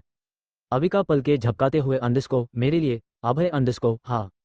अविका हल्का सा मुस्कुराते हुए, अंडिस्को, टॉनिक असर कर रहा है, अब मुझे थोड़ा थोड़ा दिखने भी लगा है। अभय, अंडिस्को, पूरी ग्लास पी लो, सब अच्छे से दिखने लगेगा। अविका ने हाँ में सिर हिलाया और पूरी ग्लास फिनिश कर दी। अभय ने ग्लास को टेबल पेट रखते हुए कहा, अंडिस्को, चलो अब डिनर कर लो। अविका अभय के गले लगते हुए, अंडिस्को, अभय, मुझे ये खाना नहीं खाना, मुझे तुम्हारा वाला खाना खाना है, प्लीज तुम मुझे अपना खाना खाने दो। अभय अब और बहस नहीं करना चाहता था, इसलिए उसने अविका की बात मान ली और उसे लाकर चेयर पर बैठ गया। अविका अभय की गोद में बैठकर खाना खाने लगी। कुछ बाइट लेने के बाद उसने अभय की तरफ देखकर कहा, अंडिस्को, तुम नहीं खाओगे? अभय, अंडिस्को, तुम खिलाओगी मुझे? अविका आंखें ब्लिंक करते हुए हाँ में सिर हिला दिया। तो अभय ने कहा, अंडिस्को, फिर खिलाओ मुझे। अविका ने मुस्कुराते हुए अभय के होठों के आगे स्पून कर दिया। अब वो खुद भी खाती और अभय को भी खिलाती। तारांकन तारांकन माया के घर पर तारांकन तारांकन माया चाहकर भी अनिरुद्ध के साथ नहीं जा सकती थी। वो इसी बात को लेकर पिछले आधे घंटे से अनिरुद्ध को मानने की कोशिश कर रही थी। माया, अंडिस्को, अनिरुद्ध, प्लीज तुम मेरी बात को समझने की कोशिश करो। अनिरुद्ध माया को पीछे से हक किए हुए, अंडिस्को, तुम ऐसे क्यों बोल रही हो? मैं बस तुम्हारे साथ कुछ टाइम स्पेंड करना चाहता हूँ। माया, अंडिस्को, हम बाद में भी तो एक साथ टाइम स्पेंड कर रखते हैं।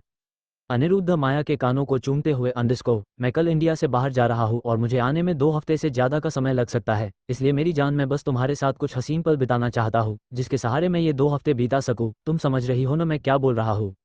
माया एक कड़वी स्माइल करते हुए अंडस को, तुम इसलिए मेरे पास आए हो क्योंकि तुम इंडिया से बाहर जा रहे हो। मुझे तो ये बात पहले समझ में क्यों नहीं आई कि तुम मेरे पास तभी आते हो जब तुम्हें मेरी शरीर की जरूरत होती है। आखिरकार मैं तुम्हारे लिए हूँ ही कौन, एक मिस्ट्रेस ही ना, और मेरा काम ही है तुम्हारे साथ टाइम स्पेंड करना और तुम्हें सेटिस्फाई करना। देखो ना कितनी बेवकूफ़ हूँ मैं, तुम्हारी इतनी सी बात मुझे समझ में नहीं आई। खैर अब जब मैं सब समझ चुकी हूँ तो चलो फिर चलते हैं।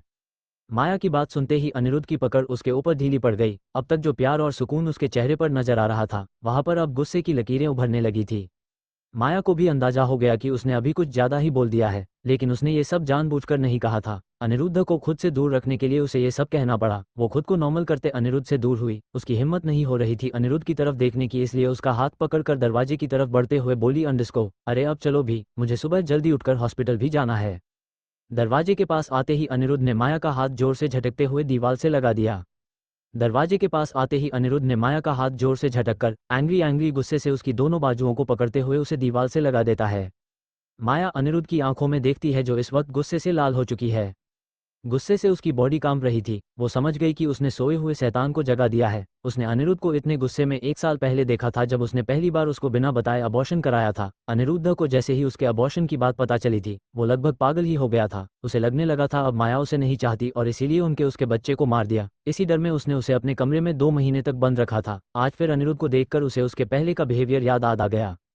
माया खुद से अंडस को, ओ गॉड मैंने ऐसा क्यों किया, कहीं ये फिर मुझे अपने कमरे में बंद न कर दे। नहीं, मैं इस बार ऐसा कुछ नहीं होने दूंगी, मुझे इसे शांत करना होगा। ये सोचते हुए उसने अपनी पलकें ऊपर करके अनिरुद्ध की तरफ देखा और हैरान रह गई। अनिरुद्ध अपनी आंखें बंद करके अपने गुस्से को कंट्रोल करने की कोशिश कर रहा था।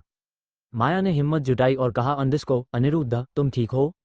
अनिरुद्ध ने आंखें खोली और अपने सामने खड़ी माया को देखा। उसके आंखों में आंसू के साथ दर्द और पछतावा साफ साफ नजर आ रहा था। उसकी आंखों में आंसू देखकर माया के भी आंखों में आंसू आ गए।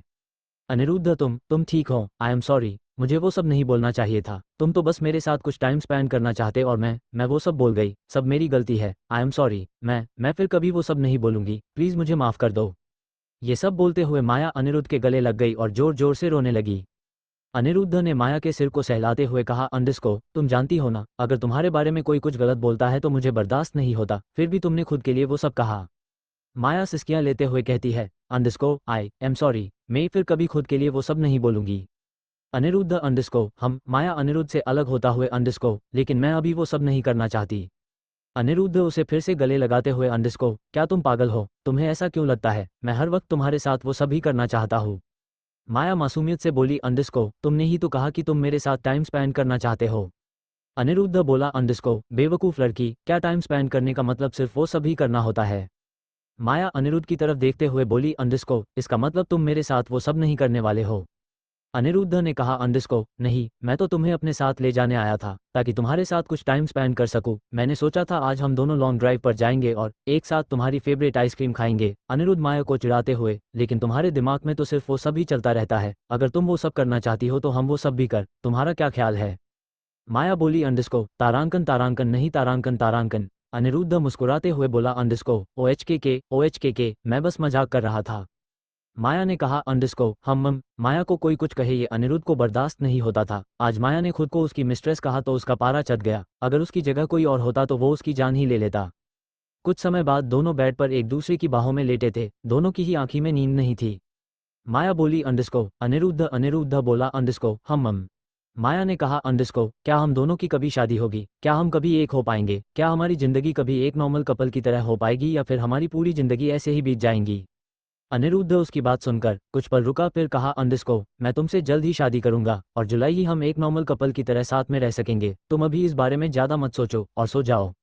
माया जानती थी वो दोनों कभी एक लीगल रिश्ते में नहीं बंध पाएंगे, पर कहीं न कहीं अनिरुद्ध की बातें उसे एक उम्मीद देती थी। उसने अनिरुद्ध को हक कहा अंडरस्को हम और उसकी बाहों में सिमट कर सो गई। वही अनिरुद्ध की आंखों में अभी भी नींद नहीं थी। उसके जहन में अभी भी माया की बातें घूम रही थी। अनिरुद्ध, क्या हम कभी एक हो पाएंगे।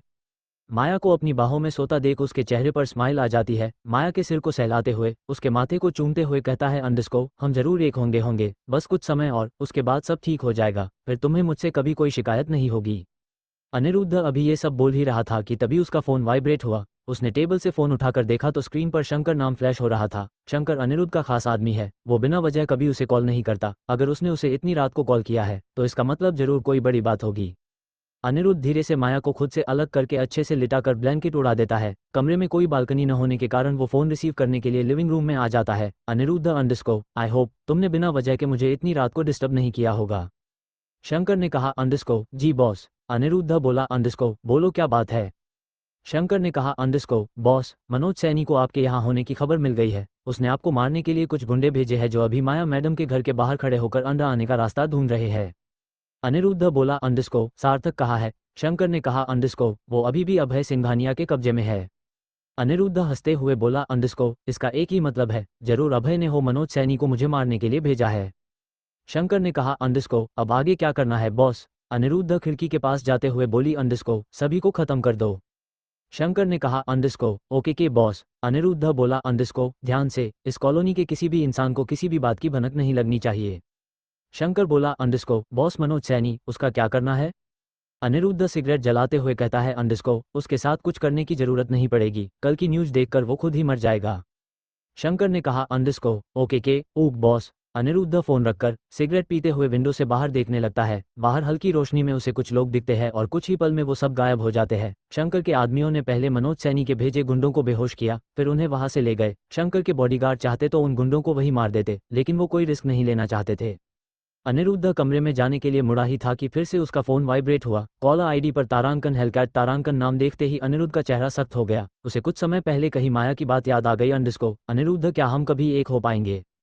रचना श्रीवास्तव ये वही लड़की है जिसने अनिरुद्ध को माया से दूर करके की जिंदगी तबाह कर दी और वो चाहकर भी कुछ नहीं कर पाया। अनिरुद्ध ने कहा अंडरस्को रचना श्रीवास्तव तुमने मेरी जिंदगी बर्बाद करके ठीक नहीं किया। बस कुछ महीने और जी लो अपनी जिंदगी क्योंकि उसके बाद जीना तो दूर मैं तुम्हें मरने लायक भी नहीं छोड़ूंगा। अब तक अनिरुद्ध की आंखें खतरनाक हो गई थी। अगर इस वक्त रचना उसके सामने होती तो वो उसे अपनी खतरनाक नजरों से ही जलाकर राख कर देता। उसने फोन साइलेंट किया और कमरे में वापस आकर माया को अपनी बाहों में लेकर सो गया। तारांकन द रॉयल विला मी तारांकन तारांकन रात के करीब 2 बज रहे थे। अभय अविका एक साथ सो रहे थे। अचानक से अभय को अविका की रोने और बड़बड़ाने की आवाज सुनाई देती है। अंडरस्को पापा पापा नहीं मम्मा मम्मा। अभय की नींद कच्ची थी। थोड़ी सी आहट होने से ही उसकी नींद खुल जाती थी और आज भी वैसा ही हुआ। उठते ही उसने सबसे पहले साइड लैंप ऑन किया और फिर अविका को देखा। अविका को देखते ही उसके चेहरे के एक्सप्रेशन चेंज हो गए। अविका पसीने से तरबह हो गई थी। उसकी आंखें भले ही बंद थी लेकिन उसके चेहरे डर और दर्द साफ नजर आ रहा था। इन सबके बीच वो बार बार एक ही लाइन दोहराए जा रही थी अंडरस्को पापा पापा नहीं मम्मा मम्मा मम्मा को मत मारो मम्मा को मत मारो पापा पापा नहीं मम्मा मम्मा अंडरस्को। और कुछ ही देर में अविका की बंद आंखों से आंसू भी गिरने लगे। अभय जल्दी से अविका को अपनी बाहों में लेकर उसके गालों को थपथपाते हुए अंडरस्को अविका अविका अविका उठो अविका अविका। लेकिन अविका नहीं उठती। अभय साइड टेबल पर देखता है तो ग्लास खाली थी। वो अविका को अपने बाहों में उठकर सोफे के पास ले आता है और जग से पानी निकालकर अविका के चेहरे पर पानी की छींटे मारते हुए अंडरस्को अविका अविका उठो अविका उठो अविका। अविका फिर भी नहीं उठती लेकिन अब वो शांत हो जाती है। उसे शांत होता देख अभय भी रिलैक्स हो जाता है। 2 मिनट बाद वो अविका को लाकर बेड पर लिटाता है और खुद भी सो जाता है। रात के करीब 4 बजे उसे फिर से अविका के रोने की आवाज़ सुनाई देती है। अभय फिर से उठकर सबसे पहले साइड लैंप ऑन करता है और जैसे ही अविका को देखता है हैरान रह जाता है। रात के करीब 4 बजे अभय को फिर से अविका के रोने की आवाज़ सुनाई देती है। वो फिर से उठकर सबसे पहले साइड लैंप ऑन करता है और जैसे ही अविका को देखता है उसकी आंखें सिकुड़ जाती है। अविका की आंखें बंद थी और उसके आंखों से लगातार आंसू निकल रहे थे। वो सिकुड़कर सोए हुए अपने पेट को दोनों हाथों से पकड़े हुए थी। शायद नशे में सोने की वजह से उसे अपनी आंखें खोली नहीं जा रही थी। अंडरस्को क्या अविका कोई बुरा सपना देख रही है या फिर इसके पेट में दर्द। इस लड़की को मैंने मना किया था हैवी डिनर करने को लेकिन इसे मेरी बात समझ कहाँ आती है। अंडरस्को ये बोलते हुए अभय उसके हाथों को उसके पेट से हटाकर खुद धीरे धीरे उसके पेट को सहलाने हुए उसे उठाने की कोशिश करने लगता है। अंडरस्को अविका अविका उठो।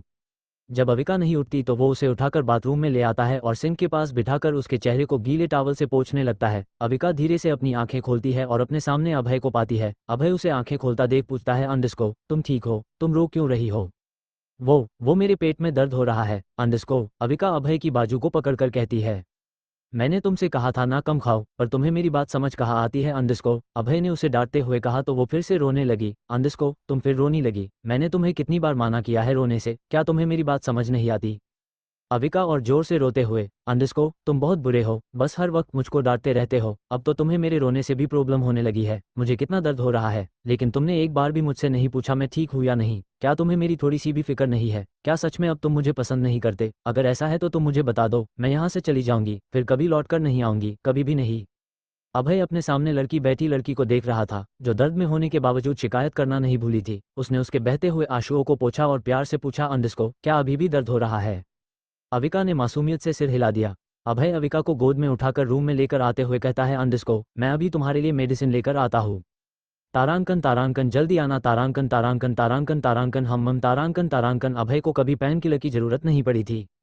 उसे तो ये भी याद नहीं था वो लास्ट टाइम बीमार कब हुआ था। विला के इस हिस्से में रात को कोई नहीं होता था। रात के 4 बज रहे थे। इस वक्त विला में सिर्फ सिक्योरिटी गार्ड ही जग रहे थे और उनका नंबर उसके पास नहीं था। अब उसके पास एक ही ऑप्शन बचा था कि वो खुद जाकर अविका के लिए मेडिसिन ले आए। अगर वो किसी को कॉल करके बुलाता तो बहुत समय लग जाता। वो अविका को अकेले छोड़कर भी जाना नहीं चाहता था, लेकिन उसके पास कोई और ऑप्शन भी नहीं था। वो अविका को बेड पर लिटाकर रूम से बाहर चला गया। तारांकन तारांकन माया के घर पर तारांकन तारांकन। अनिरुद्ध ने आंखें खोली तो उसकी नज़र अपनी बाहों में सो रही माया के कोमल और मासूम चेहरे पर गई और कुछ पल के लिए उसकी नज़र उसके चेहरे पर ही ठहर गई। माया को अपने पास पकड़ उसे सुकून मिल रहा था। उससे दूर जाने के ख्याल से ही उसका मन उदास हो गया। माया के फरहेड पर किस करके उसने भारी मन से उसे खुद से अलग किया और कमरे से बाहर चला गया। कार में बैठकर अनिरुद्ध ने असिस्टेंट रजनीश को कॉल लगाया। एक पूरी बेल खत्म हो गई पर रजनीश ने कॉल नहीं उठाया। अनिरुद्ध ने फिर से कॉल लगाया। इस बार दूसरी तरफ से रजनीश की थोड़ी घबराई हुई आवाज आई, अंडस्को, बॉस आप ठीक है? आपने इतनी रात को कॉल किया, कहीं आप किसी मुसीबत में? तारांकन तारांकन मैं ठीक हूँ। मेरी चिंता करने की बजाय जो काम दे रहा हूँ उसे सुबह तक कंप्लीट करो। तारांकन तारांकन। रजनीश, अंडस्को, क्या काम करना है बॉस? अनिरुद्ध, अंडस्को, सुबह तक मनोज सैनी के सारे काले कारनामों के सबूत पुलिस और मीडिया तक पहुंचा दो। ध्यान रहे वो बचना नहीं चाहिए। रजनीश, अंडस्को, जी बॉस। अनिरुद्ध, अंडस्को, और उसका वो आदमी जो अभय पर नजर रखता था, क्या नाम था उसका? रजनीश, अंडस्को, देवा। उसका नाम देवा था। अनिरुद्ध, अंडस्को, हाँ वही। उसे भी खत्म कर देना। जहां तक मुझे लगता है उसके पास जरूर मेरे खिलाफ कोई सबूत होगा, इसलिए वो किसी भी हालत में बचना नहीं चाहिए। रजनीश, अंडस्को, बॉस एक प्रॉब्लम है। Anirudh, underscore, problem? कैसी problem? Rajneesh, underscore, Deva attack के बाद से ही वो गायब है। अभय सर के आदमी भी उसे ढूंढ रहे हैं। अभी तक उन्हें भी देवा की कोई खबर भी नहीं मिली है। अनिरुद्ध, अंडस्को, अगर अभय उसे ढूंढ रहा है तो फिर हमें उसके बारे में सोचने की जरूरत नहीं है। रजनीश, अंडस्को, ओके के बॉस। अनिरुद्ध फोन रखकर स्टार्ट करता है और वहां से चला जाता है। तारांकन द रॉयल विलमी। तारांकन तारांकन। अभय गोली मेडिसिन लेकर कमरे में आता है पर अविका उसे कहीं नजर नहीं आती। उसे बाथरूम से कुछ गिरने की आवाज आती है और वो अपने कदम बाथरूम की तरफ बढ़ा लेता है। अविका बाथरूम में वोमिटिंग कर रही थी। एंट्री गेट के पास रखा फ्लावर पॉट नीचे गिरकर टूट गया था।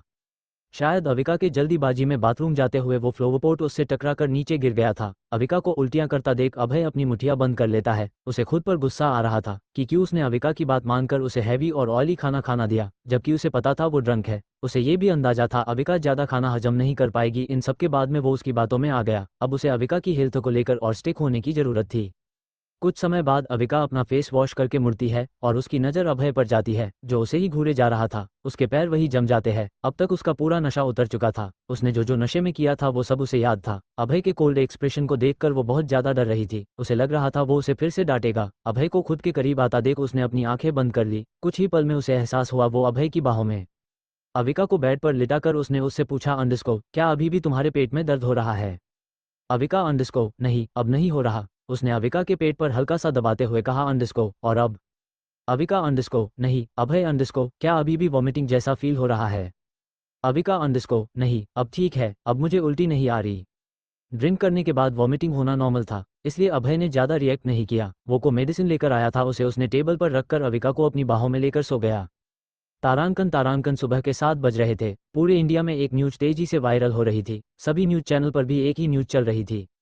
मनोज सैनी के काले कारनामों का पर्दाफाश। एक्सपोर्ट इंपोर्ट के बिजनेस की आड़ में करते थे लड़कियों की स्मगलिंग। सूत्रों के मुताबिक मनोज सैनी XXX फामिया गैंग से मिले हुए थे। इनके इस काले धंधे को इनका छोटा बेटा निहाल सैनी संभालता था। पुलिस का कहना है निशान सैनी की मौत के पीछे किसी माफिया गैंग का हाथ है।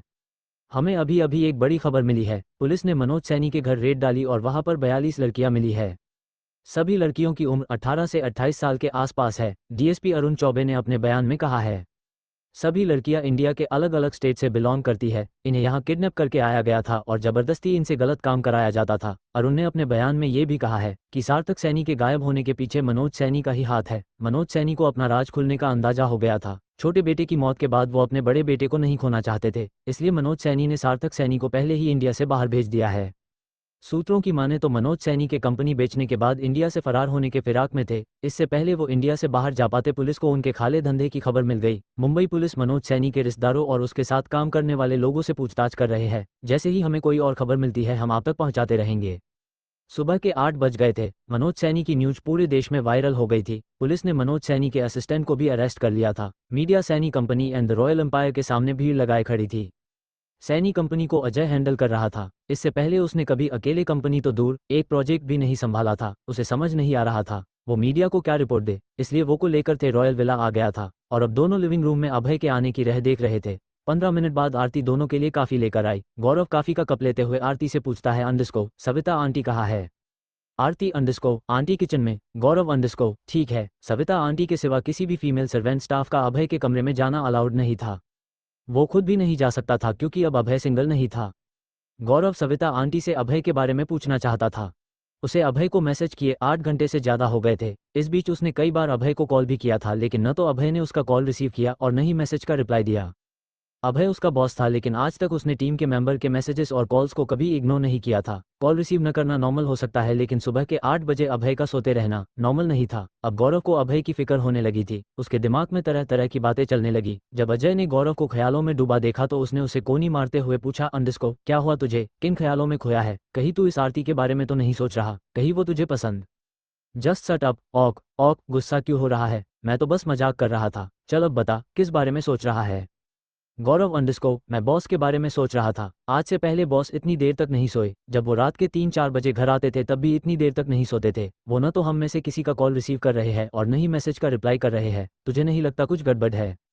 ये बोलकर गौरव ने कप टेबल पर रखा और आगे कहा अंडरस्को मुझे लग रहा है बॉस बीमार है या फिर उनकी फिर से अपने दादाजी के साथ बहस हुई है। जब से बॉस मंदिर में अनिरुद्ध से मिले हैं तब से मुझे कुछ गड़बड़ लग रही है। तुझे क्या लगता है।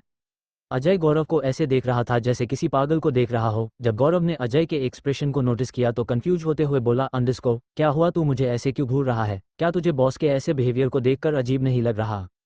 अजय अंडरस्को बिल्कुल भी नहीं, मुझे अजीब तब लगता जब बॉस पहले की तरह नॉर्मल बिहेव करते।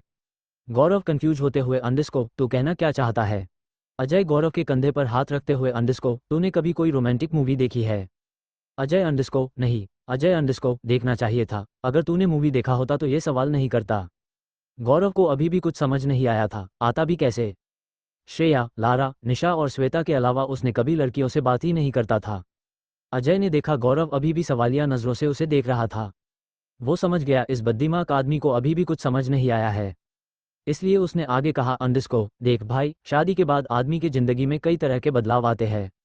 जब लड़का बैचलर होता है तब उसकी लाइफ में किसी भी तरह की टेंशन नहीं होती। वो देर रात तक पार्टी कर सकता है, अपने दोस्तों के साथ मस्ती कर सकता है, अलग अलग लड़कियों के साथ डेट पर जा सकता है। शादी के पहले हम जैसे बैचलर अपनी लाइफ के अकेले मालिक होते हैं। इस बीच हम अपनी ज़िंदगी खुद की मर्जी से जी सकते हैं, हमें रोकने टोकने वाला कोई नहीं होता। लेकिन शादी के बाद लड़कों की लाइफ पूरी तरह से बदल जाती है। उसके ऊपर अपने पार्टनर की जिम्मेदारी आ जाती है। शादी के बाद वो देर रात तक पार्टी नहीं कर सकते।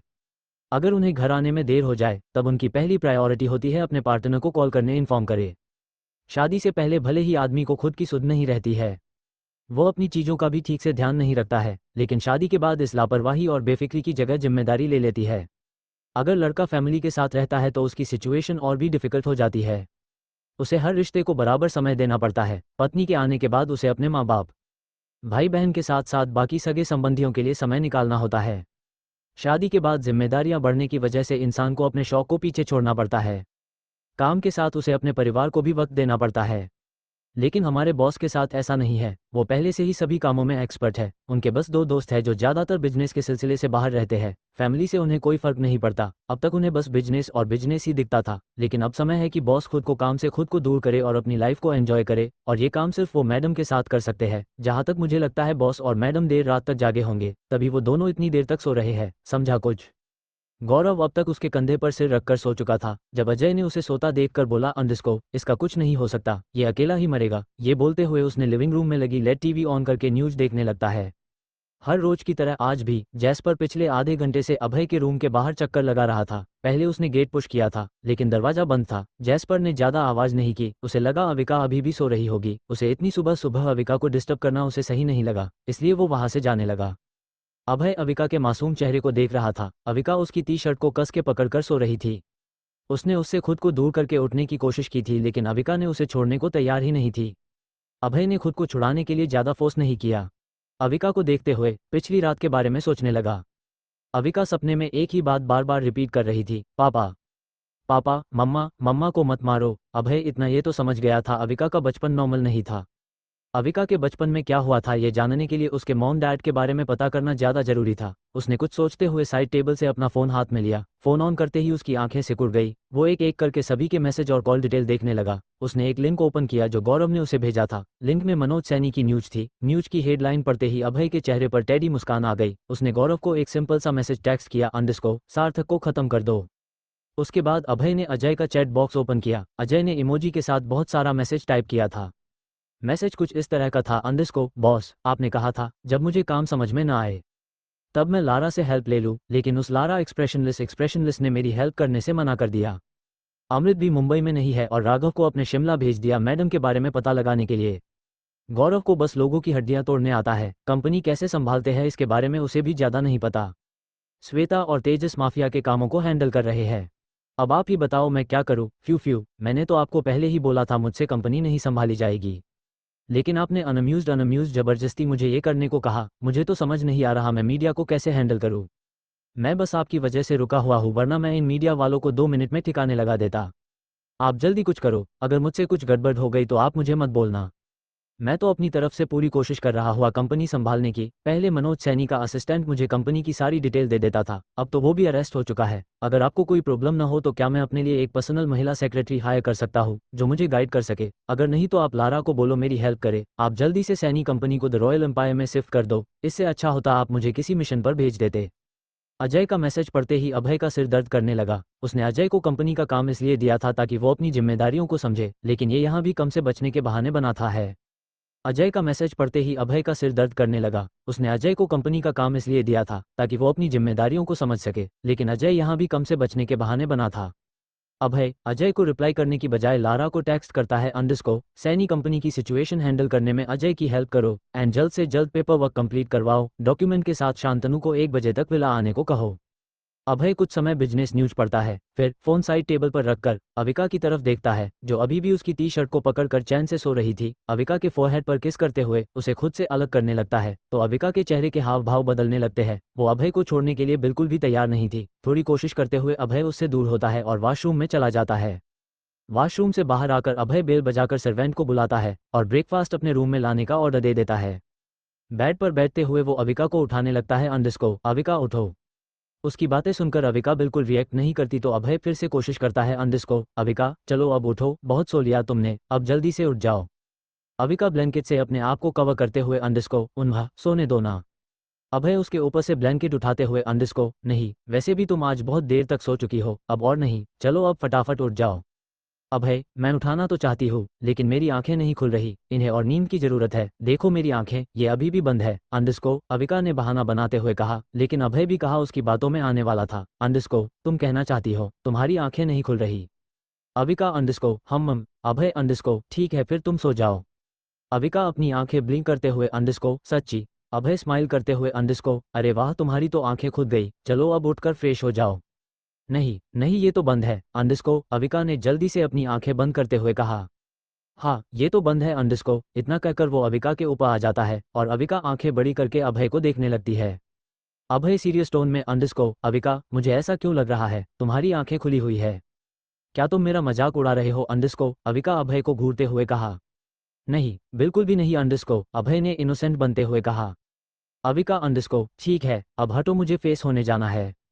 अभय अंडरस्कोर पहले मौनिक किस दो फिर मैं तुम्हें जाने दूंगा। मैंने आज तक किसी को किस नहीं किया, इसलिए मुझे किस करने नहीं आता, जब मैं किस करना सीख जाऊंगी तब तुम्हें किस करूंगी। अंडरस्कोर अविका ने अपनी नजरें चुराते हुए कहा। वही उसकी बात सुनकर अभय को समझ नहीं आ रहा था वो कैसे रिएक्ट करे। क्या हुआ, तुम मुझे ऐसे क्यों देख रहे हो? मुझे सच में किस करने नहीं आता वरना मैं तुम्हें पक्का किस करती। अंडरस्कोर अविका ने छोटे बच्चे की टोन में कहा। अगर तुम्हें किस करना आ गया तो क्या तुम मुझे हर रोज किस करोगी? अविका अंडरस्कोर हाँ करूंगी। अभय अंडरस्कोर क्या तुम सच बोल रही हो? अविका अपनी आंखें ब्लिंक करते हुए, अंडरस्कोर मैं तुमसे झूठ क्यों बोलूंगी? ओक फिर मैं तुम्हें आज से ही किस करना दिखाऊंगा। अविका अंडरस्कोर नहीं नहीं मुझे अभी किस करना नहीं सीखना, लेकिन मुझे तुम किस करना सिखाना है, चलो अभी से स्टार्ट करते हैं। अंडरस्कोर इतना कहकर अभय उसकी तरफ झुक गया। इससे पहले अविका कुछ बोला पाती, अभय के होठों ने उसके होठों को लॉक कर दिया। जब अविका को सांस लेने में प्रॉब्लम होने लगी तो अभय ने उसे छोड़ दिया। अविका ने जोर जोर से सांस लेते हुए कहा, अंडिस्को, तुम बहुत बुरे हो, मैं तुम्हें कभी भी किस नहीं करूंगी। औक मत करना, मैं ही तुम्हें किस कर लिया करूंगा अंडिस्को। इतना बोलकर अभय फिर से उसे किस करने लगा और 2 मिनट में ही उसे रिलीज कर दिया। इस बार अविका ने कुछ नहीं कहा और अपना चेहरा दूसरी तरफ फेर लिया। क्या तुम्हें किस अच्छी नहीं लगी? अगर ऐसा है तो हम वो सब भी ट्राई कर सकते हैं, शायद तुम्हें वो सब पसंद आ जाए अंडिस्को, अभय ने अविका के कानों में धीरे से कहा। वही उसकी बात सुनकर अविका का चेहरा टमाटर की तरह लाल हो गया। उसे शर्माता देख अभय के चेहरे पर स्माइल आ गई। उसने अविका के लाल गालों पर किस करते हुए कहा, अंडिस्को, चलो अब जल्दी से फ्रेश हो जाओ, फिर हम घूमने चलेंगे। अविका खुश होते हुए, अंडिस्को, घूमने? क्या सच में आज हम घूमने जाएंगे? अभय, अंडिस्को, हम। अविका उठकर बैठते हुए अंडिस्को कहा, हम कहाँ घूमने जाएंगे? अभय, अंडिस्को, मालदीव। अविका, अंडिस्को, मालदीव? क्या तुम मजाक कर रहे हो? मालदीव तो इंडिया से कितना दूर है? अभय, अंडिस्को, मैं मजाक नहीं कर रहा, हम मालदीव ही जाएंगे। देखो, मैं मानती हूँ तुम, मेरा मतलब हम, मैं मानती हूँ हम बहुत अमीर है, हमारा बड़ा सा घर है, खुद का मॉल है, इसका मतलब ये नहीं है कि हम पैसे बर्बाद करें। मालदीव जाने में कितना ज़्यादा पैसा खत्म हो जाएगा, और वैसे भी मेरे पास पासपोर्ट भी नहीं है। क्यों ना हम किसी एम्यूजमेंट पार्क या फिर बीच पर घूमने चले। तुम्हें पता है मैंने सिर्फ एक बार समुद्र देखा है, वो भी दूर से। मैंने सुना है मुंबई में बहुत से बीच है, क्या हम बीच पर घूमने जा सकते हैं? क्या इसने कभी मालदीव के बारे में सुना भी है? ऑफकोर्स नहीं सुना होगा, अगर सुना होता तो बीच पर जाने के लिए नहीं कहती अंडिस्को, तुम्हें मुंबई का बीच देखना है। अविका खुश होते हुए, अंडिस्को, सिर्फ देखना नहीं है, मुझे पानी में भी जाना है। अभय, अंडिस्को, ओके के, हम बीच पर चलेंगे, लेकिन अविका, अंडिस्को, लेकिन अभय, अंडिस्को, बीच पर जाने के लिए तुम्हें मेरे सवालों के जवाब देना होगा। क्या तुम रेडी हो मेरे क्वेश्चन का आंसर देने के लिए? अविका, अंडिस्को, सवाल? क्या अब तुम मुझसे सवाल पूछोगे? अभय, अंडिस्को, यस। अविका भोली सी सूरत बनाते हुए, अंडिस्को, अगर मैंने गलत जवाब दिया तो क्या तुम मुझे घुमाने लेकर नहीं चलोगे? अभय मुस्कुराते हुए, अंडिस्को, चलेंगे, जरूर चलेंगे। अगर तुमने सही जवाब दिया तो हम बीच पर चलेंगे और गलत जवाब दिया तो हम मालदीव चलेंगे। क्या अब तुम रेडी हो क्वेश्चन का आंसर देने के लिए? अविका को पता था वो गलत जवाब ही देगी, वो तो बड़ी मुश्किल से पास होती थी। उसने उदासी भरे स्वर में कहा, अंडिस्को, ठीक है, पूछो, मैं तैयार हूँ। अभय, अंडिस्को, ओके के, तो तुम्हारा प्रथम क्वेश्चन है, मालदीव किस देश का हिस्सा है? अविका बिना किसी झिझक के जवाब देती है, अंडिस्को, मुझे क्या पता मालदीव किस देश का हिस्सा है, मुझे बस इतना पता है वो इंडिया में नहीं है, और वहां जाने के लिए पासपोर्ट लगता है, वो भी मेरे पास नहीं है। अभय, अंडिस्को, चलो तुम्हें ये तो पता है कि मालदीव इंडिया का पार्ट नहीं है, और वहां जाने के लिए पासपोर्ट लगता है। गुड, मैं समझ सकता हूँ तुम्हारे लिए ये क्वेश्चन कितना ज़्यादा टफ रहा होगा। अविका, अंडिस्को, क्या तुम फिर से मेरा मजाक उड़ा रहे हो? अभय, अंडिस्को, नहीं, मैं तुम्हारा मजाक क्यों उड़ाऊंगा, मैं तो तुम्हारी तारीफ कर रहा था। अविका, अंडिस्को, मुझे पता है तुम मेरा मजाक उड़ा रहे, पर तुम देखना मैं दूसरे सवाल का जवाब एकदम सही दूंगी। Abhay, underscore, then best of luck. Avika, underscore, thank you. Abhay, underscore, अब तुम्हारा दूसरा सवाल, क्या तुमने कभी बीटरूट का जूस पिया है? अविका, अंडिस्को, हाँ, मैंने कल ही तो बीटरूट का जूस पिया था। तारांकन, कल नहीं, उससे पहले तारांकन। अविका, अंडिस्को, नहीं, तारांकन, फिर तुम्हें कैसे पता कल जो बोतल तुमने पी थी उसमें बीटरूट का जूस था? अविका हैरान होते हुए, अंडिस्को, क्या वो बीटरूट का जूस नहीं था? वो रेड था तो मुझे लगा बीटरूट ही होगा, अब अनार का जूस कड़वा थोड़ी ना होता है। अभय धीरे से बड़बड़ाया, अंडिस्को, तारांकन बेवकूफ लड़की। तारांकन, अविका, अंडिस्को, तुमने कुछ कहा? अभय, अंडिस्को, नहीं। अविका, अंडिस्को, अगर वो जूस नहीं था फिर क्या वो क्या था? Abhay, underscore, red wine. Avika, underscore, red wine, shocked होते हुए, क्या रेड वाइन? क्या वो रेड वाइन थी? इसका मतलब तुम शराब पीते हो, और तुमने मुझे इस बारे में बताया भी नहीं, और मैंने शराब को जूस समझकर पी लिया। मुझे लगा जैसे करेला का जूस कड़वा होता है वैसे ही बीटरूट का भी जूस महंगा होता है, पर वो तो रेड वाइन थी। अब मैं समझी मुझे चक्कर क्यों आ रहा था। पहले तो मैं डर ही गई थी कहीं फिर से मुझे पहले वाली बीमारी तो नहीं हो गई, लेकिन वो तो शराब की वजह से हुआ था। इसका मतलब मैं पूरी तरह से ठीक हूँ। बीमारी? क्या तुम्हें पहले कोई बीमारी है? अंडिस्को, अभय पहले से जानता था अविका दिमागी तौर पर बीमार है, लेकिन वो उसके मुंह से सुनना चाहता था, इसलिए उसने फिर से कहा, अंडिस्को, बताओ, क्या तुम्हें पहले से कोई बीमारी है? अरे नहीं, ये मैंने क्या किया? अगर अभय को मेरी बीमारी के बारे में पता चल गया तब तो ये भी मुझसे प्यार नहीं करेगा और मामा मामी की तरह मुझसे काम करवाएगा। क्या पता अभय भी मुझे मामा मामी की तरह घर से बाहर निकल दे। अगर ऐसा हुआ तो मैं कहाँ जाऊंगी, मेरे पास तो रहने के लिए घर भी नहीं है। अभय अविका के बदलते एक्सप्रेशन को देख रहा था। अविका के चेहरे पर डर, बेचैनी, घबराहट सब एक साथ दिख रही थी। अभय समझ गया कि वो अभी उसे कुछ नहीं बताना चाहती, इसलिए उसने अविका के गाल खींचते हुए कहा, अंडिस्को, क्या हुआ? तुम क्या सोच रही हो? अविका, अंडिस्को, कुछ भी तो नहीं, मैं कुछ नहीं सोच रही, बस मेरे सिर में थोड़ा सा दर्द हो रहा है। दर्द तो होगा ही, तुमने कल इतना ड्रिंक जो कर लिया था, और रात में वॉमिटिंग भी की थी। मुझे पता है, पर इसमें मेरी कोई गलती नहीं है, सब तुम्हारी गलती है। तुम्हें क्या जरूरत थी टेबल के पास रेड वाइन रखने की? अविका अंडरस्को हम मुझे पता है, पर इसमें मेरी कोई गलती नहीं है, सब तुम्हारी गलती है, तुम्हें क्या जरूरत थी टेबल के पास रेड वाइन रखने की। अभय अंडरस्को मेरी गलती है। अविका हाँ में सिर हिलाते हुए अंडरस्को हम सब तुम्हारी गलती है। अभय अविका के करीब जाते हुए अंडरस्को एक बार फिर से कहना। अविका अभय को खुद से दूर करते हुए अंडरस्को मैं नहीं बोल रही, अब हटो। अभय साइड हो जाता है। अविका बेड से नीचे उतरकर वॉशरूम की तरफ जाने लगती है। अभय उसे रोज के जैसे नॉर्मल देखकर थोड़ा सा हैरान था। अविका को ना तो हैंगओवर हुआ था और ना ही उसे कोई और दिक्कत, वो बाकी लड़कियों से बहुत अलग थी। शायद ये उसकी बीमारी की वजह से था। अभय ने इस बारे में ज्यादा नहीं सोचा।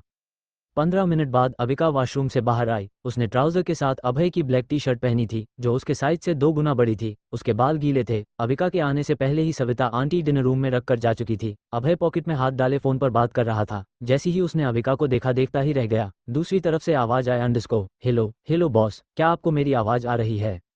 अभय ने बिना कुछ बोले फोन डिस्कनेक्ट करके अविका की तरफ बढ़ने लगा। अभय को अपनी तरफ आता देख अविका मरूमियत से बोली अंडरस्को अभय मेरी स्लीव फोल्ड कर दो, ये बहुत बड़ी है। अभय उसकी टी शर्ट की स्लीव फोल्ड करते हुए कहता है अंडरस्को तुमने मेरी टी शर्ट क्यों पहनी। अविका ब्लश करते हुए कहती है अंडरस्को मैंने जानबूझकर नहीं पहनी, वो मेरा टॉप नीचे गिरकर गीला हो गया। बाथरूम में तुम्हारे बहुत से कपड़े थे इसलिए मैंने पहन लिया। तुम गुस्सा तो नहीं करोगे ना मुझ पर।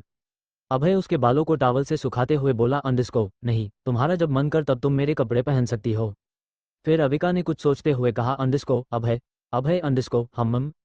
अविका अभय को हक करते हुए बोली अंडरस्को कुछ नहीं। अभय टॉवल टेबल पर रखकर अविका को खुद से अलग करते हुए कहता है अंडरस्को क्या हुआ, क्या तुम्हें कोई परेशानी है, क्या फिर से तुम्हारा पेट दर्द हो रहा है। अविका बोली अंडरस्को नहीं। अभय ने कहा अंडरस्को ओके के अब चलो ब्रेकफास्ट कर लो। अविका अंडरस्को हम तारांकन तारांकन सिंघानिया कंपनी में तारांकन तारांकन सिंघानिया कंपनी के ओनर मिस्टर हंसराज सिंघानिया, जिनकी उम्र 75 के करीब है, अपने केबिन में इधर से उधर टहल रहे थे। उनके चेहरे पर टेंशन साफ नजर आ रही थी। उनसे कुछ दूरी पर खड़ा उसका असिस्टेंट बहुत देर से उन्हें देख रहा था। वो उनसे कुछ बोलना चाहता था लेकिन बोल नहीं पा रहा था। कुछ देर बाद मिस्टर सिंघानिया ने प्रवीण से कहा अंडरस्को तुमने सब सही से पता लगाया है ना, हो सकता है तुम्हें कोई गलतफहमी हो गई हो। प्रवीण, जिनकी उम्र 55 के करीब थी, उन्होंने कहा आंडस को सर खबर पक्की है, मनोज सैनी को बर्बाद करने में अभय सर और अनिरुद्ध सर का हाथ है। पहले अनिरुद्ध सर ने अभय सर को मरवाने की कोशिश की, फिर अभय सर ने भी वही किया। दोनों की किस्मत अच्छी थी कि उन्हें कुछ नहीं हुआ। हंसराज सिंघानिया नाराजगी से कहा आंडस को सगे भाई होने के बावजूद दोनों एक दूसरे के जान के दुश्मन बन गए हैं। एक कंपनी को हड़पना चाहता है और दूसरा कंपनी में काम नहीं करना चाहता। फिर कुछ सोचते हुए हंसराज सिंघानिया ने कहा अंडरस्को पता करो कहीं इन सब में सौरव और मायरा का हाथ तो नहीं है। प्रवीण जी ने कहा अंडरस्को सिर मैंने इस बारे में पहले ही पता लगा लिया है। सौरभ सिर और मायरा मैम का इन सब से कुछ भी लेना देना नहीं है। कुछ सोचते हुए हंसराज जी बोले अंडरस्को हम और उस लड़की की क्या खबर है, क्या अभी भी अनिरुद्ध उससे मिलने जाता है।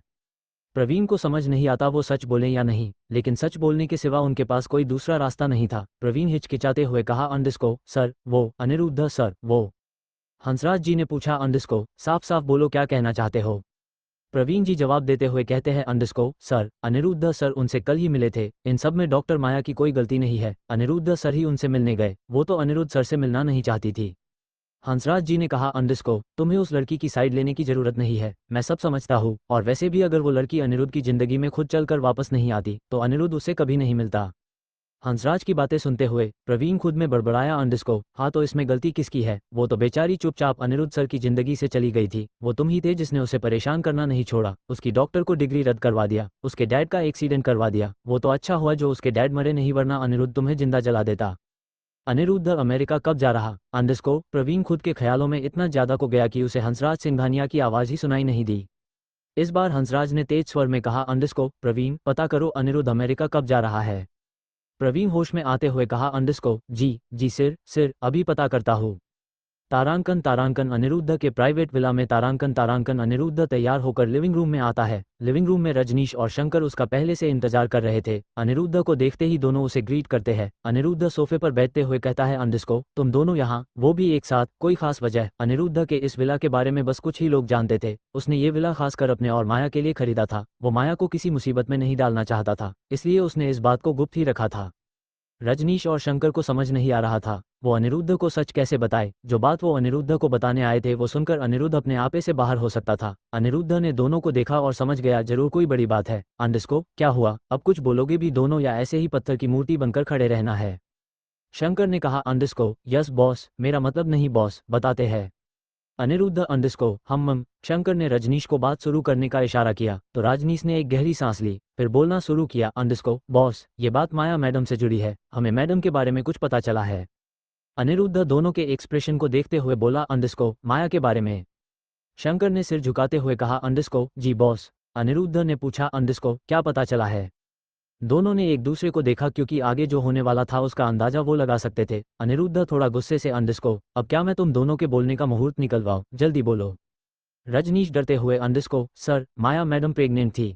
ये सुनते ही अनिरुद्ध के चेहरे पर बड़ी सी स्माइल आ गई और अचानक से चली भी गई। वो खुद में बड़बड़ाया। अंडरस्को माया माया प्रेग्नेंट थी से क्या मतलब है? ये सोचते ही वो सोफे से उठते हुए बोला। अंडरस्को वो प्रेग्नेंट थी से तुम्हारा क्या मतलब है? शंकर डरते और हकलाते हुए। अंडरस्को जी बॉस, मैडम 2 मंथ से प्रेग्नेंट। लेकिन अनिरुद्ध शंकर का कॉलर पकड़कर दांत पीसते हुए कहा। अंडरस्को लेकिन क्या क्या किया उसने? कहीं उसने फिर से मेरे बच्चे को? रजनीश डरते हुए। अंडरस्को जी बॉस, मैडम ने फिर से अबॉर्शन। ये सुनते ही अनिरुद्ध ने शंकर को छोड़ दिया। फिर से अबॉर्शन की बात सुनकर वो सदमे में था। उसे ऐसा लग रहा था जैसे उसका सिर अभी फट जाएगा। उसके अंदर बिल्कुल भी जान नहीं बची थी। ये दूसरी बार था जब माया ने उसे बिना बताए अबॉर्शन कराया था। पीछे की तरफ कदम बढ़ाते हुए वो टेबल से टकराकर गिरने को हुआ कि रजनीश ने उसे पकड़ते हुए कहा। अंडरस्को बॉस आप ठीक हो? अनिरुद्ध अपने सेंस में वापस आते हुए पूछा। अंडरस्को ये कब की बात है?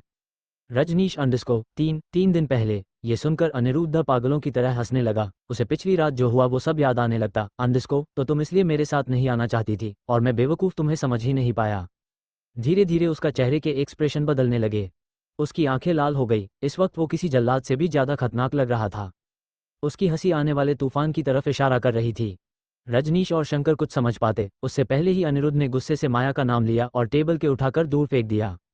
सोफे साइड टेबल रखा वाश उठाकर उसने लिविंग रूम में लगी टीवी पर फेंक दिया। कुछ ही पल में पूरा लिविंग रूम बर्बाद हो चुका था। वहां काम करने वाले सभी सर्वेंट ये देखकर एक जगह पर जम गए। किसी की भी हिलने की हिम्मत नहीं हो रही थी। अनिरुद्ध खुद सब कुछ तोड़ते हुए बड़बड़ाए जा रहा था। अंडरस्को ये तुमने ठीक नहीं किया, तुम भी बाकियों की तरह ही निकली। तुम्हें पता था मेरे लिए मेरा बच्चा कितना मायने रखता है, फिर भी मैंने तुम्हें एक मौका दिया था, पर अब और नहीं। अब तुम वैसे ही रहोगी जैसे मैं चाहूंगा, वही करोगी जो मैं कहूंगा। तुम मुझसे दूर जाने की कितनी भी कोशिश कर लो, मैं तुम्हें खुद से कभी दूर नहीं जाने दूंगा। ये बोलते हुए अनिरुद्ध विला से बाहर निकल गया।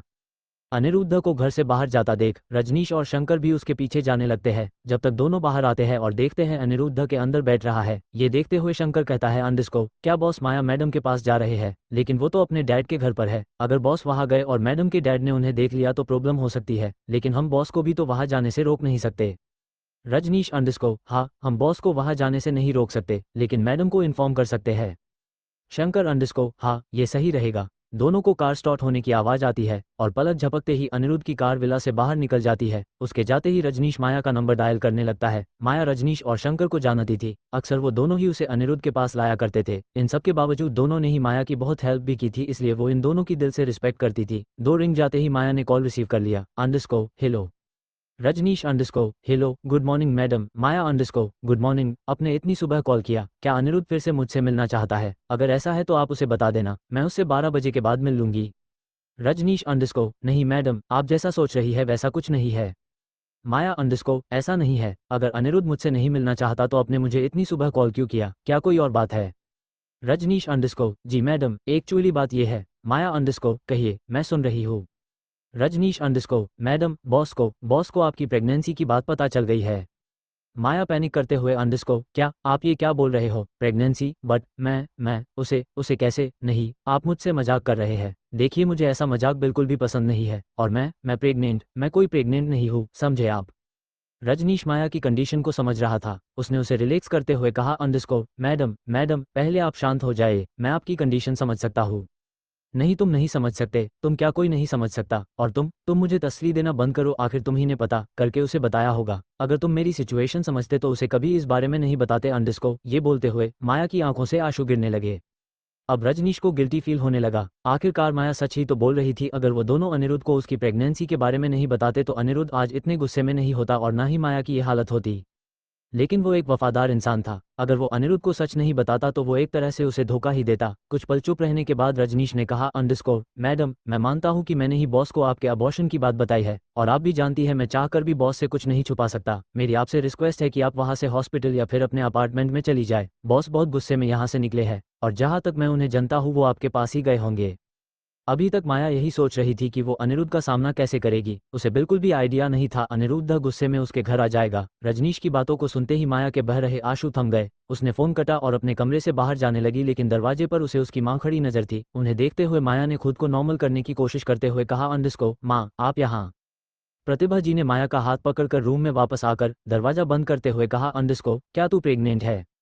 माया हंसने की कोशिश करते हुए, अंडरस्को माँ आप ये क्या बोल रही है, ऐसा कुछ भी नहीं। प्रतिभा जी अंडरस्को देख माया, मैंने अभी तेरी सारी बातें सुन ली है, इसलिए तू मुझसे कुछ भी छुपाने की कोशिश मत करियो। अब सच सच बता, क्या तू प्रेग्नेंट है। माया ने बड़ी मुश्किल से आंसुओं को बहने से रोक रखा था। प्रतिभा जी की बात सुनकर वो उन्हें गले लगाकर जोर जोर से रोते हुए बोली, अंडरस्को हाँ माँ मैं प्रेग्नेंट थी माँ। प्रतिभा जी ने माया को खुद से दूर करते हुए कहा, अंडरस्को प्रेग्नेंट थी से तेरा क्या मतलब है, क्या तूने फिर से। माया ने कोई जवाब नहीं दिया, बस रोती रही। प्रतिभा जी ने थोड़े गुस्से से, अंडरस्को तू ऐसा कैसे कर सकती है माया। माया अंडरस्को माँ आप जानती है मैंने ऐसा क्यों किया, फिर भी आप मुझसे पूछ है।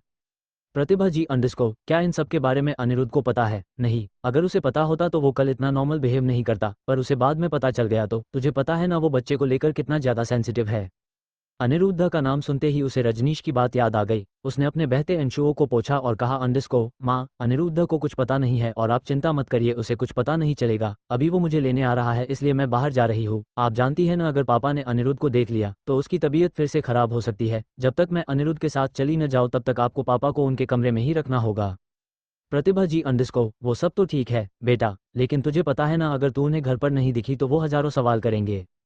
अगर अनिरुद्ध को सच पता चला गया है तो वो मुझे इतनी आसानी से नहीं छोड़ेगा और ना ही मुझे घर आने देगा। ये सोचते हुए उसने अपनी माँ से कहा, अंडरस्को माँ अनिरुद्ध चाहता है मैं उसके साथ अमेरिका चलूँ। मैंने उसे मना भी किया लेकिन वो नहीं माना, इसलिए मुझे उसके साथ जाना पड़ेगा।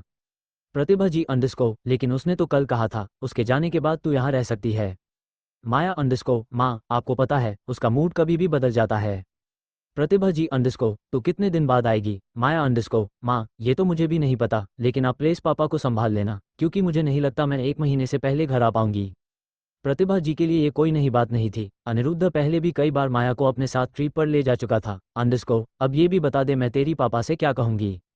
माया अंडरस्को माँ आप कोई भी बहाना बना देना, आप बोल देना दिल्ली के हॉस्पिटल में बहुत सारे डॉक्टर एक साथ छुट्टी पर चले गए हैं, इसलिए मुझे अपने बाकी कलीग एक साथ दिल्ली जा पड़ा। मैं आपको फ़ोन पर सारी बातें बताती रहूंगी, अभी मैं चलती हूँ।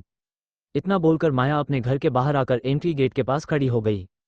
तकरीबन 7 मिनट उसे अपनी तरफ एक कार आती नजर आई। माया ने उस कार को पहचान लिया, ये अनिरुद्ध की लिमिटेड एडिशन कार में से एक टोयोटा काइमा थी। कार रुकते ही माया उसकी तरफ बढ़ने लगी। अनिरुद्ध भी गुस्से से बाहर निकल आया, वो कुछ रिएक्ट कर पता इससे पहले ही माया कार में जाकर बैठ गई। अनिरुद्ध भी सड़क पर कोई तमाशा नहीं करना चाहता था। उसने अपने मुठिया बंद करके अपने गुस्से को कुछ हद तक कंट्रोल किया और जाकर कार में बैठ गया। उसने लाल आंखों से माया को घूरा, फिर कार स्टार्ट करके वहां से चला गया। द रॉयल विलम में जैस्पर पूल साइड रूम के बेड पर बैठा अविका की हरकतों को देखे जा रहा था। अविका ने पूरे कमरे में अपने कपड़े फैला दिया था। उसे समझ नहीं आ रहा था वो कौन से कपड़े अपने साथ मालदीव लेकर जाए। सारे कपड़े एक से बढ़कर एक थे और अविका को सब पसंद थे। उनमें से कुछ कपड़ों को चुनना उसके लिए मुस्लिम कड़ी कर रहा था। वो पैर पटकते हुए जैस्पर के पास आकर बैठते हुए बोली, अंडरस्को जैस्पर अब तुम ही बताओ मैं कौन से कपड़े अपने साथ लेकर जाऊँ, मुझे तो कुछ समझ में ही नहीं आ रहा। जैस्पर गुर्राते हुए बेड ने नीचे उतरकर सोफे के पास चला गया। कहा अविका के सारे कपड़े थे। उसने सारे कपड़ों को देखते हुए एक peach one piece short floral dress पर अपने पंजे रख दिए। अविका ने तुरंत उसे मना करते हुए कहा, अंडरस्को नहीं वो नहीं, वो बहुत पतली है, क्या पता वहाँ ठंड हो, कोई और बताओ। अंडरस्को जैस्पर ने इस बार एक कैजुअल फुल स्लीव ड्रेस पर अपने पंजे रख दिए। अविका ने फिर से उसे मना करते हुए कहा, अंडरस्को नहीं ये भी नहीं, इसका रंग कितना डार्क है, कोई और। जैस्पर एक एक करके ड्रेस सजेस्ट करता गया और अविका उसे अलग अलग बहाना देकर रिजेक्ट करती गई। कुछ समय बाद जैस्पर ने जोर से दहाड़ा जैसे बोल रहा हो, अंडरस्को अगर तुम्हें ये सब कपड़े पसंद नहीं थे तो खरीदा ही क्यों। अविका अंडरस्को जैस्पर तुम परेशान मत हो, मुझे पता है तुम्हें भी कुछ पसंद नहीं आया है। मैं अभय से बोलकर इन सभी कपड़ों को फिर से मॉल में भेजवा दूंगी और इसकी जगह अच्छे अच्छे कपड़े ले लाऊंगी। वैसे खुद का मॉल होने पर कितना फायदा होता है ना, मैंने सही कहा ना, चलो चलकर अभय को ढूंढते हैं। ये बोलते हुए वो कमरे से बाहर जाने लगी। जैस्पर ने एक नज़र अविका के सभी कपड़ों को देखा, फिर वो भी उसके पीछे जाने लगा। लिविंग रूम के सोफे पर बैठा अभय कुछ फाइल देख रहा था। उसके सामने के सोफे पर श्रेया, लारा और रघु के साथ एक और शख्स था जिसका नाम शांतनु था और वो लॉयल की यूनिफॉर्म में बैठा था। शांतनु अभय का पर्सनल लॉयर था। अविका कुछ दूरी पर खड़े होकर उसी को घूरे जा रही थी। उसने उसे पहले कभी नहीं देखा था इसलिए वो अभय के पास जाने से कतरा रही थी। जैस्पर ने अविका को रुका देख दहाड़ा जैसे बोल रहा हो, अंडरस्को अब रुकी क्यों हो, जाओ जाकर अभय को बता दो। सबने एक साथ जैस्पर की तरफ देखा। वहां अविका का देख सब सोफे से उठकर खड़े हो गए। अविका छोटे छोटे कदमों से अभय की तरफ बढ़ने लगी। सभी ने उसे एक साथ ग्रीट किया। अंडरस्को गुड मॉर्निंग मैडम। अविका की जैसे बोलती ही बंद हो गई थी। अनजान लोगों से बात करने में वो वैसे भी कतराती थी। अगर सामने वाला इंसान प्रोफेशनल हो तो उसकी और हवा टाइट हो जाती थी। हालांकि अभय के केस में ऐसा था। उसने हल्का सा स्माइल किया और आकर अभय के सामने रुक बैठो अंडरस्को। अभय ने उसे अपने पास बिठाते हुए कहा अंडरस्को पैकिंग हो गई। अविका मासूमियत से अंडरस्को नहीं मुझे समझ ही नहीं आ रहा मैं कौन से कपड़े अपने साथ ले चालूं। अभय अंडरस्को तुम परेशान मत हो मैं तुम्हारे लिए और अच्छे अच्छे कपड़े मंगवा दूंगा। अभय क्या हम खुद शॉपिंग करने नहीं जा सकते अंडरस्को अविका ने अभय की बाजू को पकड़ते हुए कहा। अविका की फिर से शॉपिंग करने की बात सुनकर अभय का चेहरा सख्त हो गया। वो दोबारा से शॉपिंग जैसा खतरनाक काम नहीं कर सकता था। उसने उसी वक्त अविका को माना करते हुए कहा अंडरस्को नहीं हमें आज ही मालदीव जाना है। अगर तुम शॉपिंग करने गई तो लेट हो जाऊंगी। तुम्हें जो चाहिए श्रेया को बता दो वो तुम्हारे लिए मंगवा देगी। अविका ने जिद करते हुए कहा अंडरस्को तुमने तो कहा था हम रात को मालदीव जाएंगे। अभी तो 10 बज रहे हैं। चलो ना हम 2 घंटे में वापस आ जाएंगे। मुझे तुम्हारे लिए भी तो कलरफुल कपड़े लेने हैं। तुम हमेशा ही ब्लैक ब्लू और वाइट कपड़े ही पहनने हो जो मुझे बिल्कुल भी अच्छा नहीं लगता। उसकी बात सुनकर लारा श्रेया रघु मुंह बढ़ाकर हंसने लगे। वही शांतनु अविका के बिहेवियर को देखकर हैरान हो गया। अभय अपनी आंखें छोटी करके अविका को देखने लगा। अविका ने आंखें ब्लिंक करते हुए कहा अंडरस्को मैं न तुम्हारे लिए रेड पिंक ग्रे ग्रीन जैसे और भी कलर के कपड़े लूंगी और मैं हमारे लिए कपल ड्रेस भी लूंगी। अविका अभय से बात करते हुए पूरी तरह से भूल चुकी थी कि उसके आसपास और लोग बैठे हैं जो उसकी बातें सुनकर हंस रहे हैं। अभय अंडरस्को तुम्हें शॉपिंग करनी है और मेरे लिए कलरफुल कपड़े खरीदने हैं। अविका अंडरस्को हाँ कपल ड्रेस भी। अभय अंडरस्को ओक। अविका अंडरस्को सच्ची। अभय टेबल से फाइल उठते हुए अंडरस्को हम। अविका खुश होकर वहां से जाने लगी। अभय ने उसे रोकते हुए कहा अंडरस्को अविका रुको। अविका अंडरस्को क्यों। अभय अंडरस्को यहाँ बैठो। अविका फिर से अभय की बगल में बैठ गई और उसकी नज़र सामने बैठे शख्स पर गई जो उसे ही घूर रहा था। अंडरस्को ये बॉस को क्या हो गया है। वो इस लड़की से कैसे शादी कर सकते हैं। इसे देखकर ही लग रहा है ये पागल है। और बॉस तो कभी किसी से प्यार से बात नहीं करते थे लेकिन इससे इतने प्यार से बात कर रहे हैं। हो ना हो जरूर कुछ तो बात है। बॉस के अचानक से शादी करने के पीछे जरूर कोई वजह है। अविका ने अभय की बाजू पकड़कर धीरे से कहा अंडरस्को अभय वो आदमी कौन है और वो मुझे कैसे घूर रहा गई। अभय ने एक नज़र शांतनु को देखा तो उसने अपनी नज़रें झुका ली लेकिन अभी भी उसके मन में बहुत सी बातें चल रही थी। अभय ने टेबल से दूसरी फाइल उठाकर अविका को देते हुए कहा अंडरस्को इसे पढ़ो और साइन करो। अविका ने फाइल लेते हुए कहा अंडरस्को ये क्या है। अभय अंडरस्को पढ़ो पता चल जाएगा। अविका ने हाँ में सिर हिलाया और फाइल पढ़ने लगी। अभय ने पेपर्स पर साइन करके कहा अंडरस्को मेरे वापस आने से पहले सैनी कंपनी के सारे लीगल वर्क कंप्लीट हो जाने चाहिए। लारा ने फाइल लेते हुए कहा अंडरस्को ओ बॉस और वहां से चली गई। अभय श्रेया और रघु से अंडरस्को रॉयल मॉल खाली करवाओ। अभय की बात मानते हुए वो दोनों भी वहां से चले गए। शांतनु की नज़र बार बार अविका पर जा रही थी जो बड़े ध्यान से फाइल पढ़ रही थी। वो खूबसूरत थी। कोई भी उसकी तरफ अट्रैक्ट हो सकता था लेकिन उसके अंदर वो बात नहीं थी जो अभय की वाइफ में होनी चाहिए थी। उसे एहसास हुआ अभय उसे ही देख रहा है। जल्दी से अपनी नज़रें नीचे करते हुए उसने कहा अंडरस्को सॉरी सॉरी बॉस। ज्यादा रिएक्ट ना करते हुए अभय ने अविका की तरफ देखा। अविका अभी दूसरे पेज को पढ़ रही थी। अभय ने उसके हाथ से फाइल लेते हुए कहा अंडरस्को अगर तुम ऐसे फाइल को पढ़ोगी तो रात हो जाएगी। फिर मुझे मत बोलना कि मैं तुम्हें शॉपिंग पर नहीं ले गया। अविका ने टेबल पर देखा जहां कुछ देर पहले बहुत सी फाइल रखी हुई थी। उसने अभय से कहा अंडरस्को क्या तुमने सारी फाइल पढ़ ली। अभय अंडरस्को हम। अविका अंडरस्को अच्छा एक काम करो तुम मुझे पढ़ के बताओ इसमें क्या लिखा फिर मैं इस पर साइन कर दूंगी। अभय अंडरस्को इसमें लिखा है आज से मैं इन्फिनिटी तुम्हारे नाम कर रहा हूँ। आज से तुम इन्फिनिटी मॉल की मालकिन हो। अब साइन करो। अविका हैरान होते हुए अंडरस्को क्या क्या तुम सच में इन्फिनिटी मॉल मेरे नाम कर रहे हो। हम। अविका खुश होते हुए अंडरस्को उसका मतलब अब इन्फिनिटी मॉल मेरा है और मैं उसकी मालकिन। हम कहाँ साइन करना है जल्दी बताओ मैं अभी साइन कर देती हूँ। अभय ने पेपर और पेन अविका की तरफ बढ़ा दिया। अविका साइन करने जा रही थी कि उसे कुछ याद आया और वो रुक गई। उसे रुकता देख अभय ने कहा अंडरस्को क्या हुआ। अभय मुझे ये मॉल नहीं चाहिए। क्यों क्योंकि मुझे सिर्फ तुम्हारे साथ रहना है। मुझे ये सब नहीं चाहिए। ओक तुम सारे पेपर्स को रहने दो बस लास्ट पेपर को साइन कर दो। इतना कहकर अभय ने लास्ट पेपर ओपन कर दिया जो एक मैरिज रजिस्ट्रेशन फॉर्म था और पहले से सारी डिटेल भी फिल थी।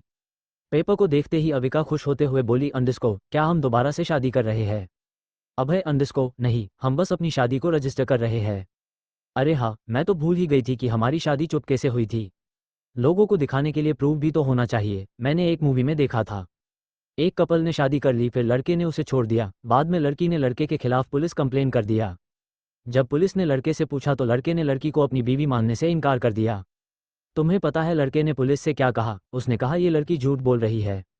वो सिर्फ उसके पैसों हड़पना चाहती है, इसलिए शादी का नाटक कर रही है।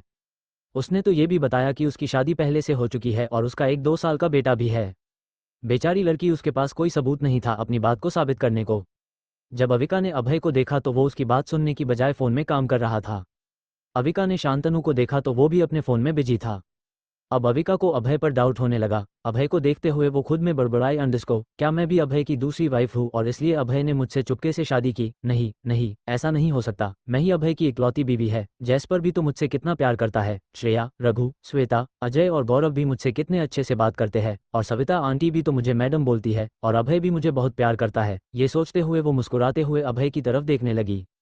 अविका, अविका, अविका क्या हुआ तुम्हें? अंडरस्को अभय ने उसके सामने हाथ वेव करते हुए कहा। अविका अपने ख्यालों की दुनिया से बाहर आते हुई बोली, अंडरस्को के कुछ भी तो नहीं। नहीं, मैं ठीक हूँ। अभय, अंडरस्को तुम क्या सोच रही थी? मैं कहा कुछ सोच रही थी। हाँ, याद आया, मैं सोच रही थी मैं तुम्हारे लिए कौन से रंग के कपड़े लूँ। वैसे तुम्हें पिंक पसंद है। तीखी नज़रों से देखते हुए अभय ने अविका को कहा, अंडरस्को तुम सबसे ये सब सोच रही थी? अविका, अंडरस्को हाँ। अभय, अंडरस्को अब सोचना बंद करो और पेपर पर साइन करो। अविका ने पेपर साइन करके अभय की तरफ बढ़ा दिया। अभय ने अविका के साइन को देखा और उसके चेहरे पर बड़ी सी स्माइल आ गई। अविका ने अपना नाम लिखने की जगह आज्ञा लिखा था। उसने एक नज़र अविका को देखा, फिर खुद भी साइन करके पेपर शांतनु की तरफ बढ़ा दिया। अनिरुद्ध कार ड्राइव कर रहा था, लेकिन उसके जहन में रजनीश की कही बात घूम रही थी। वो आधे घंटे से अपने गुस्से को कंट्रोल करने की कोशिश कर रहा था, जिस वजह से उसकी आंखें लाल हो चुकी थी।